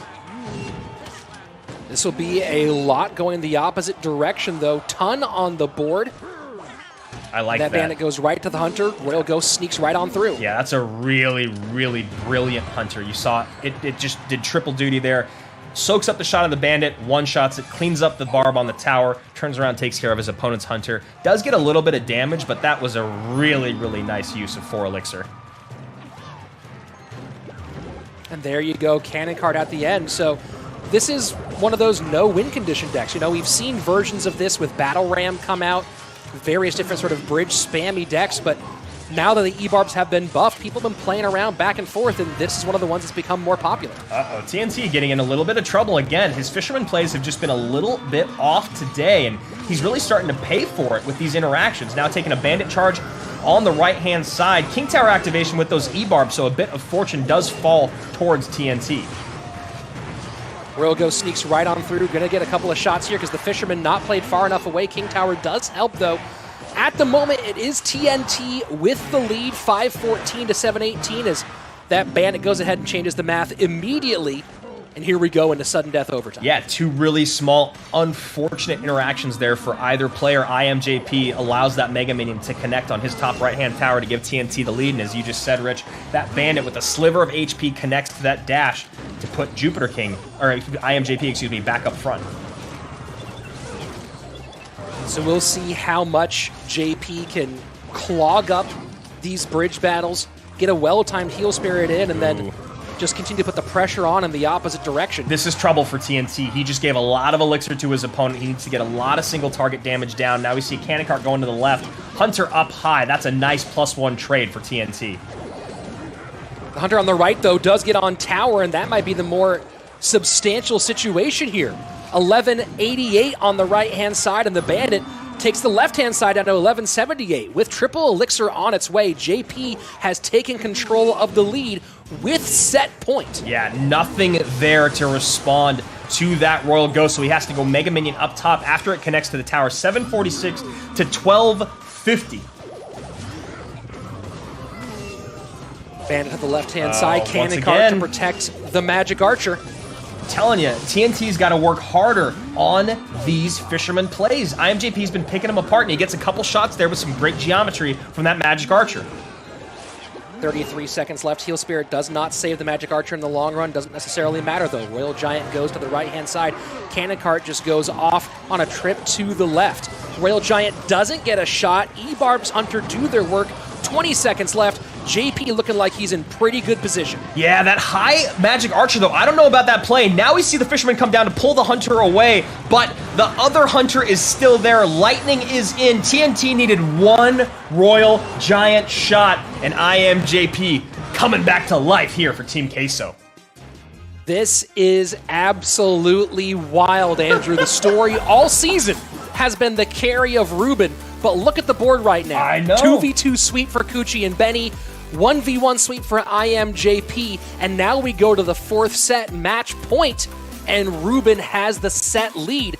This is what his team has needed to do all season, and they're doing it with a chance to send Queso to the championship. And this is exactly what Queso wanted to see on their path to the championship. I'm going to speak for them, even though they might not agree with me, but if you get Benny, Kuchi, and IMJP to be the guys that are coming out for you today to pick up these W's, that's a great place to be in, because you can always rely on Ruben. Yeah, he's not going to be 100% every single day. A guy's got to lose a game every now and then. But if you get Kuchi and Benny doing that work for you in those other sets with IMJP, that's a deadly Team Queso squad. There was just so much high damage on the board from JP's side. The E-Barbs, the Cannon Cart, and the Hunter all together. The fact that Royal Giant was able to get shots is just a testament to putting together good pushes on the side of TNT, because the quickness with which JP was able to kill these things over and over again was astounding. Well, you know what was really astounding as well, Rich, was the Mega Minion play out of TNT. You look at what he has no big spell to regularly get on top of that Magic Archer for a positive or even trade. He needs to look for more units, right? So what does he do a lot of? Instead of using that spell power, he gets these Mega Minions up really high in the face of his opponents, because that Mega Minion does work on the Cannon Cart, on the E-Barbs, on the Magic Archer, and the Royal Ghost. So that Mega Minion for TNT was huge, but just not enough, because IMJP's no-win condition deck becomes devastatingly powerful in double and triple. It's so interesting how, kind of cycling all the way back to the last time IMJP was playing in the West during that EU season in 2018, where we had another no-win condition deck, the Siegs deck, that was so popular at that time. Came in late during a meta shift, wasn't part of the meta early on in the season, became part of the meta late in the season, and was a big part of success for a number of players. So same thing here. You see a no-win condition deck get popular late in the season and give a big-time win to JP. Yeah, it's crazy when you can see that deck. I mean, really, the win condition is the Heal Spirit. When you get that Heal Spirit to land on top of 2 or 3 of those units, 3 or 4 of those units, and they're across the bridge, like you said, there's so much DPS that comes out. You get their life back up to 75%, and there's no way to adequately defend it with less elixir. That's one of these things about those high cycle decks. Wow, and I'm just going to stop talking, because look at this. Ruben is back out, no surprise there, but Jupiter King taking a seat for Buffmac. Yeah, that's a huge one here. Look, Buffmac was picked up by Tribe because of head-to-head prowess, and a lot of people said that he was the guy of 2019. It seems strange because we don't see him as much this time, but keep in mind his lifetime win rate in the 1v1 or in head-to-head play is 60%. This guy wins more than he loses. The big question is, what does he do here? Yeah, I mean, it's going to be surprising to see him take this set over Ruben. I wonder how much time he's actually been able to allocate towards his head-to-head, practice, focusing so much on 2v2 with Azelis. But we're about to find out. I'm excited to see Buffmac here in this set. Well, you got to keep in mind that he is one of the practice partners. That's one of the things about Tribe Gaming's rosters. You have 4 longtime elite players. He's one of the practice partners for TNT and Jupiter. So certainly getting his reps in, no question. And it seems strange to think about it, but it wasn't that long ago. It was the fall season of last year where he went 4-1 in the 1v1 sets and was a big part of, or was essentially the part of energy making it to the playoffs. Yeah, it really did feel like Team Buffmac there. And here we go, Buffmac. Got a lot of responses to these balloon pushes, but a lot of them out of cycle. So Fisherman able to pull Fisherman, but not able to pull Electro Wizard. Still going to get death damage on the right-hand side. Heal Spirit will keep that Fish Boy up a little bit longer. As we move past the midway point of regulation time, it is Ruben ahead by a very slight margin. Fish Boy going to come in, get a few more slaps, going to widen that gap just a bit. 15-33. Buffmac did not expect, I think, that last hit to come in. This is absolutely huge for Team Queso, Andrew, with match point, Ruben on the board, all the things that you want, and of course, not afraid to go to King of the Hill if they need to. Yeah, and this is also one of those moments where, if Team Queso were to lose this set and lose the match based off of 2 Ruben 1v1 set losses, you still can't fault him for it. He's done so much for their team. He just needs to come through right now once again. It's a lot coming down the opposite lane, and look at the timing here with the E-Barbs all over that E-Wiz. Balloon gets healed up. Ruben's Balloon making a beeline to the tower. Snowball says bye-bye, Hunter. That's tower down, and looking like Ruben's going to easily take game number 1. Yeah, and you see Buffmac, it looked like he can't believe what just hit him. It was a perfect sequence of offense there from Ruben. High E-Barbs, turn that Mega Knight around, keeps it in that sizzle from the Inferno, and just like that, 10 seconds left before we get our first game win in Ruben's favor. Buffmac needing to bounce back. Great deck selection from Ruben. I don't think we saw this from him over the course of yesterday. I could be wrong here, but I don't believe we saw him run Inferno Dragon Loon. And it worked out perfectly for him against Buffmac and got a big-time win. And now, believe it or not, Team Queso, 1 win away from a championship showdown against SK Gaming, the same championship showdown that we had in CRL EU back in 2018. Yeah, this is absolutely astounding right now when you look at what Queso's done in sets 1 and sets 3. Now Ruben back out doing what you expect out of him, which is just put the hurting on his opponent. Right here you can see the cards that are in Buffmac's hands, so Ruben goes Naked Balloon left-hand side. Buffmac has to cycle a Fisherman high to catch this Fisherman, and then he goes E-Wiz, so it's not like the plays aren't there from Buffmac. He's still playing very, very intelligently.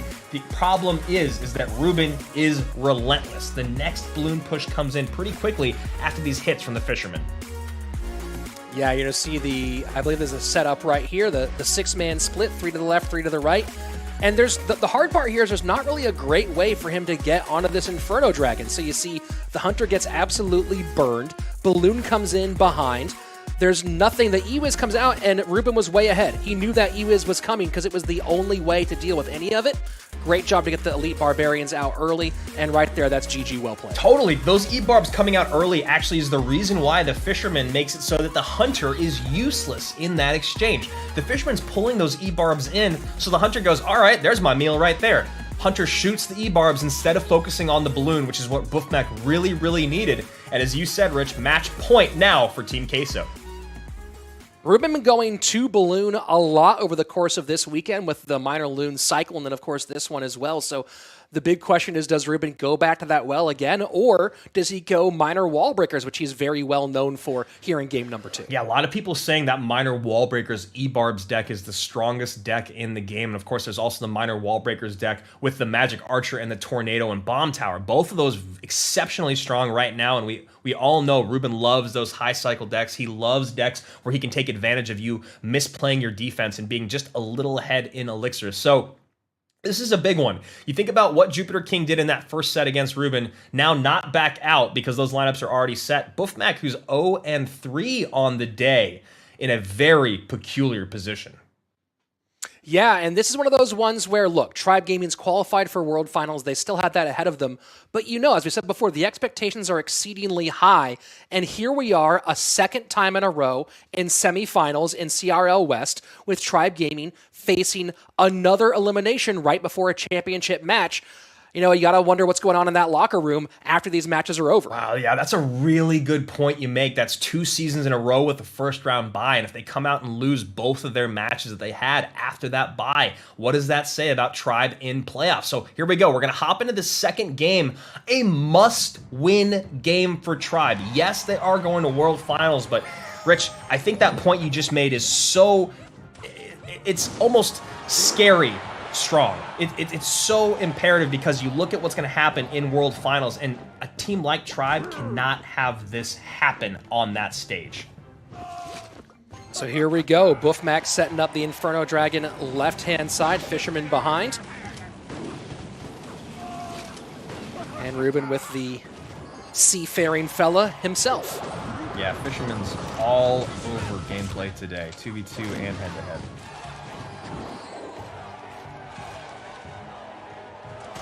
Slow start to this one. You see both players kind of sit back a little bit, and pulling the trigger on the graveyard now is is Ruben. Yeah, 6-man going to be there to help clean up. Of course, that one recruit up front going to get pulled right in, and that's a lot of elixir in the hand of Ruben to deal with this push, but Buffmax has elixir to also double down on the left-hand side if he'd like. Yeah, and Buff's doing the right thing, recognizing he's against Graveyard. He needs to win this thing in single. He needs to be ahead significantly, at least, in single elixir if he's going to win this one, because as we get into triple, it gets really, really rough for him to play defense. Yeah, and he's got to make sure that a big part of that success is getting these cycled 6-mans as regularly as possible, and Ruben's going to make sure that he keeps up just enough pressure so that Buffmax can't sit at 7 elixir spent and defend comfortably. Well, the nice part about this version of this Loon Cycle deck for Buffmax is he can cycle the 6-man, the 3-3 split early and kind of be ahead of the game on Graveyards. I'm a bit surprised he's not pushing the pace here a bit more. But he also then has the archers behind that he can use if that 6-man gets too high and then a Graveyard comes in past it. Yeah, there you go. 6-man split in the back, probably archer split in the back as well at some point as these pushes keep coming in, because that 6-man split and archer split is really going to help deal with Graveyards on both sides. He sees the Mega Knight come down, and he goes, all right, I'm going to hold off on the archers. Let's get this Inferno Dragon down and take care of this big guy. And this is a lot on the board right now, and this should run right through the Hunter here. And now a good opportunity for a balloon to come down on the right, and there you go, Buffmax plays. Yeah, really, really nice counter push here from Buffmax. So much on the board. This is definitely going to be a tower down. Oh, wow, the high cage pulls it around, but that Inferno Dragon is just sizzling away. Buffmax gets a big tower take and breathes a little bit of life back into Tribe. He played the way he needed to play. This is a deck that has the advantage, has a stronger advantage in single, has a medium advantage in 2v2 and double, or close into and double, and then totally loses it when you get into triple elixir. Very, very nicely played to keep that pressure on early and even things up. Yeah, you see a big, big sigh of relief there from Buffmax, but he knows he's not in the clear yet. He's got one more big game win needed for his squad to get into that finals matchup with SK Gaming. You can see a smile on his face now, but the stress, even after winning the game, was palpable. Yeah, it was certainly high stress indeed. So, yeah, taking a look at these pieces, Andrew, the Royal Recruits, the Archers, a lot of good tools to deal with those Graveyards when you're able to stay in that cycle race. Ruben just not able to quite get enough defense done early on to hold up, and really the winner here was the Inferno Dragon for Buffmax. He was able to protect it significantly and get a lot of those defensive troops off the board and never let it really turn into a counter push. Yeah, that's a good point you make. You know, that Inferno Dragon behind the 6-man, which is actually what we're seeing right here, great pull on that replay, because it's so hard to get that focus fire on the Inferno Dragon when you've got that 6-man or even just 3 of them up front. You see this Electro Wizard basically useless, and this same Inferno Dragon is going to be the one that takes the tower. All because of that great protection by the 6-man, a beautiful heal spirit, and an excellent snowball to cap it. Well, the E-Wiz is able to stun lock the heck out of the Fisherman when it's able to focus on the Fisherman. But you see here in a couple times in a row, the Fisherman are able to pull in because the E-Wiz is distracted. And then once they're face-to-face, that stun lock doesn't matter because you're not swinging that anchor around so much. You're just slapping with fishes. So a nice bit of Fisherman usage there in a matchup that often goes the Electro Wizards' way when they're just head-to-head, solo-y solo. This time comes out huge and gets a big win. And now we're going to Game 3, and Tribe Gaming has a pretty good shot of sending us all the way to King of the Hill. Yeah, and that was a big win for Buffmac. It wasn't a small one that came in the last second. That was, I'm going to outplay you, I'm going to out-defend you, and then you're going to deal with like a 30 elixir counter push. And that's what you want to see out of Buff. You need to see him slow down a little bit. He's so good. He knows the interactions. He's got great micro. As you said, he was Team Energy's head-to-head guy. He was their wins. Slow down, Buff. Just do what you did there in game number 2. It was really nice. You saw Ruben get a little aggressive. I really liked that moment, that stalemate moment we had when we were getting to double elixir, where both the guys sat back, and you and I were both thinking, why isn't he dropping that 6-man? Well, he just wanted to make sure it was in the perfect place in case Ruben went heavy with the graveyard. So great stuff from Tribe there in set number 4. So here we go into game number 3. It's Ruben with match point, the second match point in a row. Buffmac trying to extend this to King of the Hill. And then if we do get there, that becomes a very interesting conversation of who has the advantage. JP was great today, but if Ruben has lost twice in 1v1 sets, what kind of cracks in the armor are there when you have 3 very top-tier 1v1 players, head-to-head players out of the Tribe Gaming side? On Team Queso, you have JP playing great, Ruben struggling a bit today, if he loses this one, of course, and then Benny, who most likely coming out is the third one. So a very, very important game for Team Queso. Yeah, and I think for Team Queso as well, if they do get into that King of the Hill, I don't think you ever are scared to run into anyone if you have Ruben on your roster, but I do think you try to game so that Ruben doesn't have to run into Jupiter King unless it's a last case scenario or a worst case scenario, game 5. I think you try to get Ruben out there to get as many wins as he can without having to face Jupiter. So I don't know if that means he comes in second and Jupiter goes up against someone else first. Whatever that is, I feel like Jupiter has been one of the few people that actually shows that Ruben is beatable in CR. Here we go, jumping into game number 3 one more time. Match point, a chance for a trip to the championship for Team Queso. Tribe Gaming needs a win to send this to the 5th and final set. The one thing I do enjoy about watching Buffmac play is I feel like he is all of us. He always is so stressed out and so emotive when things don't go his way. I feel like I'm watching what I would be like on screen. Yeah, I did an Inside the Play on one of Buffmac's matches a long time ago, and half the episode was just zooming in on Buffmac's face and watching all his, talk about his micro expressions, how much they tell you about what's going on. So here we go, a straight mirror match so far. 8 elixir spent on both sides, a heal spirit taken 1, the other 7 go into the 6-man. Archers split in the middle here for Buffmac. And Fisherman comes out into the recruits for Ruben. And a high Fisherman here to pull that Fisherman back to his side. Going to take it off the board as soon as possible, and then should help with those archers. So feeling like it might still be that mirror match. And check it out, Archer tanking for a second for the balloon. Snowball to push that back, keep it in Inferno Dragon range. Will this snowball be enough? No, just for death damage. But that Fish Boy slides on through. That's a nice early lead here for the Brit. Yeah, that was just a little bit of an overspend. It felt like, however, no snowball in hand to deal with this Inferno Dragon. So Buffmac in a great position. Now just needing to deal with this Inferno. Probably going to eat a little bit of that sizzle. Yeah, Burn gets into the just beginning of the second phase here, but as we go past the first minute and 40 seconds, it is Buffmac with the lead by about 200 HP in the left-hand side. Hey, if Buffmac's snowball got there one step sooner, I don't know if it was elixir or if it was reaction, he would have gotten one big drop on that tower. So that's something at least to take home from that last exchange for Tribe Gaming. So here we go. Again, Buffmac just a little bit better in cycle, it seems, at the moment, with his Fisherman able to play behind all of these split lane heavy troops. So at the moment, it's one of those ones you have to go back to the very beginning of a match to see what people had in hand. But at the moment, it seems like things going the way of Buffmac. Yeah, this double Fish Boy push. I'm pretty sure he's back around to Snowball. Yes, there it is. Snowball is going to come in. Not going to get a drop, but will get the death damage to help clean up those archers and that Inferno Dragon. Well, check that out. The Archer's stuck behind the Fisherman, so gets the Inferno Dragon off the board. Very, very nice work as well.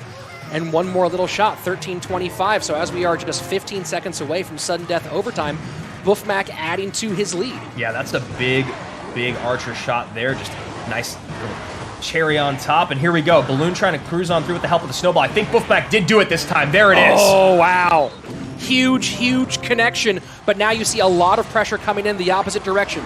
E-Barb's down, 6-man playing in response. 207, keep in mind, this is neither one of these decks, because of the same deck, are a direct tower damage deck, so it's going to have to be the actual full-on connection. Wow. Snowball played on defense. Minute 42 remaining, 207 on the left-hand side. Do not expect for a second to see Buffmac start spell cycle. Yeah, this is just beautiful placement and timing out of the Brit, time and time again. Now you see Fisherman cycled early, going to see probably Royal Recruits cycled now up high. There they are, going to try to help those Archers out. Balloon is behind, but Buffmac should be back around to Archers here in a second. Snowball going to come out first. There it is. Snowball on defense, yeah, there we go. Does that Balloon get a connection? It does not. You know, again, I'd be so curious to see what the starting hand situation was and what the cycle situation was. The thing about this deck, when you have the 6 Elixir E-Barbs, a 7 Elixir for the Royal Recruits, and of course the Balloon being so heavy itself, is that this is a hard deck to repair cycle with. Rich, is this a mistake or is this the win? Is this a mistake or is this a win? It was a mistake! Word. Oh my goodness, he goes Balloon to the right-hand side and throws the game in the final moments. Unbelievable. Buffmac can't believe it. Had to play defense for one more minute. Goes on offense in the opposite lane. And Ruben knew he had enough to beat that one out. GG, well played. And guess what? Team Queso is back in the finals. Oh my Lord. That is a heartbreaker if I've ever seen one. The moment that Balloon came out from Buffmac, I felt my stomach drop. Ruben, heavy push on the left-hand side. Balloon supported with Recruits. The composure of that young man is astounding. He takes home that set after having a rough start to his day. Yeah, that's absolutely huge. High-level performance. Team Queso going back to the finals. We're getting a rerun of our 2018 CRL EU finals. What a great one. I mean, rough moment from Buffmac. And that's what you need. Hey, look, greatness and huge win rates come from two things, right? They come from excellent play, and they come from your opponent giving you a door to step through.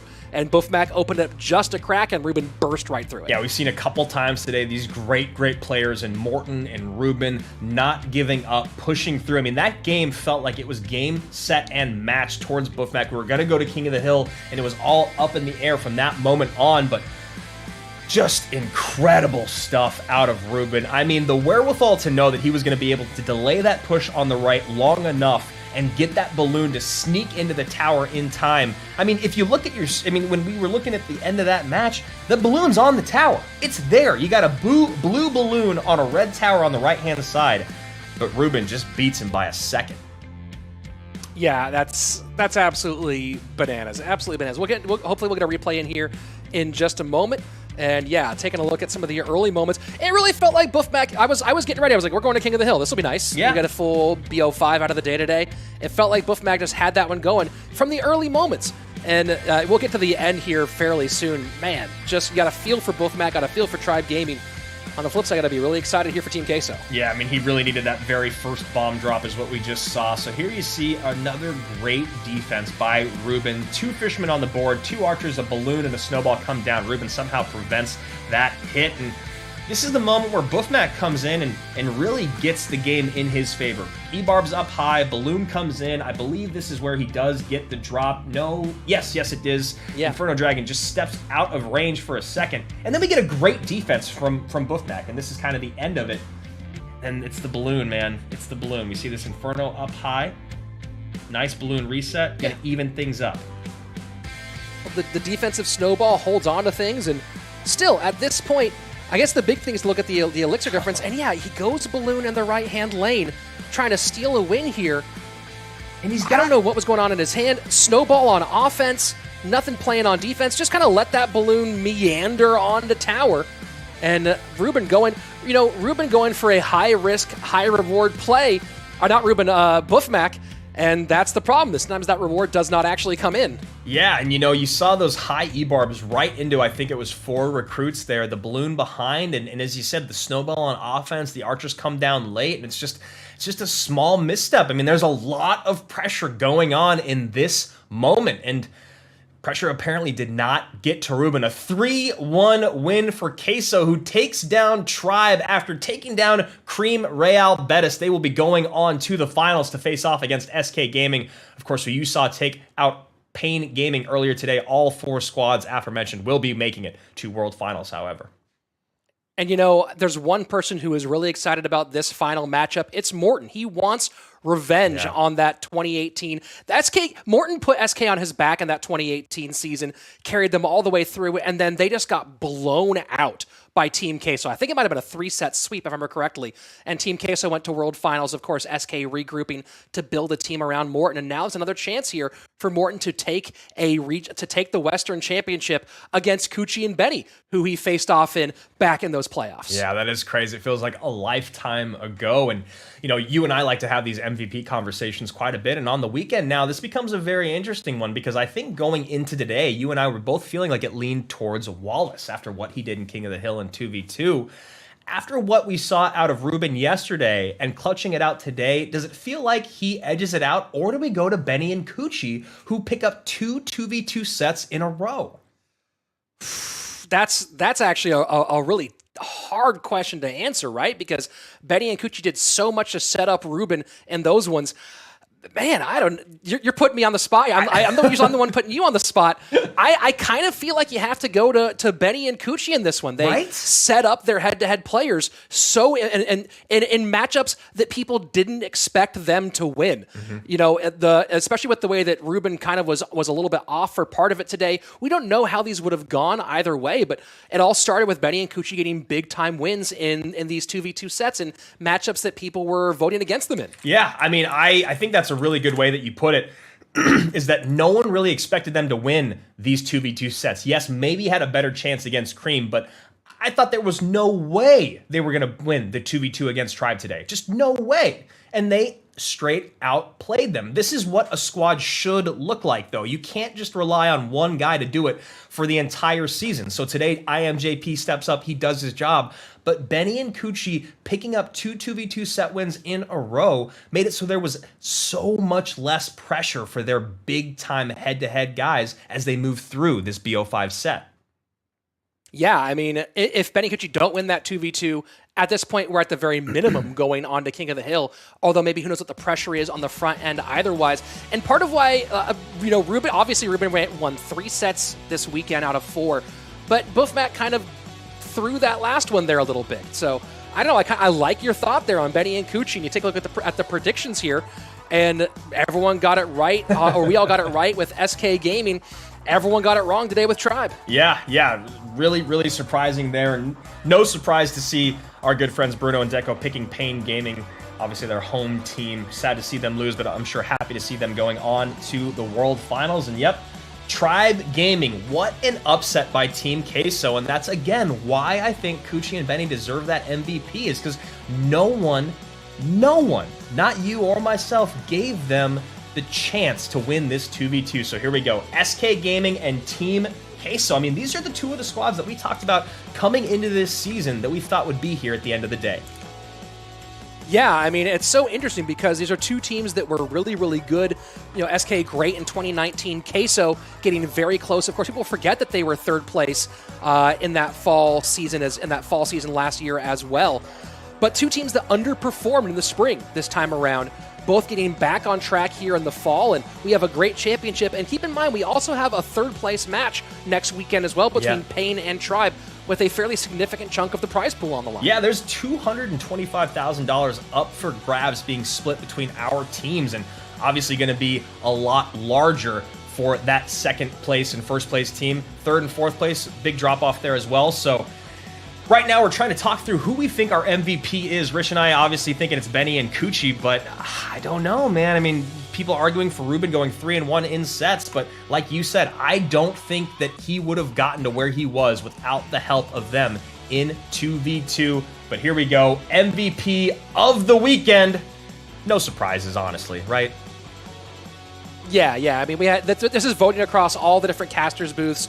The Spanish casters putting their votes in for Ruben. I'm not sure where the Portuguese duo came in on their votes, but look, there's nothing wrong about saying Ruben the MVP. Yeah. Coming out on the weekend, 3-1 in sets. Huge for Team Queso getting past Cream in the first match of the weekend, and then getting it done here, so they didn't have to go to that King of the Hill. And look, you know, you talk about MVP of the weekend. Ruben's the MVP of the overall CRL season. Feels like so. it. It's hard to argue against this one in this stage. Congrats, Ruben, on your MVP. And now what we're gonna get in the finals is a matchup between the two top players of the season. Yeah. And as of today, Morton has now overtaken Ruben. 74% win rate across all sets on the season for Morton. 73% win rate for Ruben. It's gonna be a great one next weekend. Yeah, it is. 2v2 set, we know Benny and Couture for Team Queso, Morton and Sam for SK Gaming. Then Ruben and Javi probably in set 1. Then, most likely, I think Sam and IMJP in set 2. And then maybe we go Morton and Ruben again in set 3 of that 1v1, or a 4th set, if we're going through correctly. That, for me, is enough to get my notifications turned on, my subscription set in. Hit that follow button. Come on, guys. After these 2 days of matches, how can you not want to be here for our finals and our 3rd and 4th placement? It's been some of the best gameplay we've seen all season long has been like that. And we are, of course, one step closer to actually getting to Shanghai, China to see those world finals again. CRL East is some tough competition, man. They have been incredible all season long. You know, we'll talk about this more as we get there, especially during World Finals. CRL East having a longer break, their season ending early. They've had a chance to sit back, and they're watching very, very closely as they get a lot of information on these teams, because these Western teams are playing through these entire playoffs in the meta that we're going to see during World Finals. So, the East getting a lot of game tape, so they'll be watching closely. Hopefully, you'll be watching closely as well. Andrew, we go into our championship weekend next Saturday. It all ends right there. Can Team Queso keep this magic going against the most dominant team historically throughout the Western region? It's just so crazy when you look at this on paper, because it feels 100% SK Gaming should take the 2v2, but now we don't know with Benny and Couture. It's going to be all about someone stopping Ruben in 1v1. Will Javi step up, or will it be Morton once again taking home a 1v1 set as the 2v2 specialist? I mean, you talk about the 2 MVPs on the season, those are the guys. Ruben and Morton have been stellar since day one. And talk about JP also getting in rhythm as well. So all the Spanish fans for Team Queso, very, very excited for this one. Of course, we're very excited for it. Oh, yeah. Next weekend, right back here. Don't miss it. Our championship, SK Gaming and Team Queso. We'll see you next Saturday. I'm Rich Slayton. That's Andrew Guy. Thanks for watching.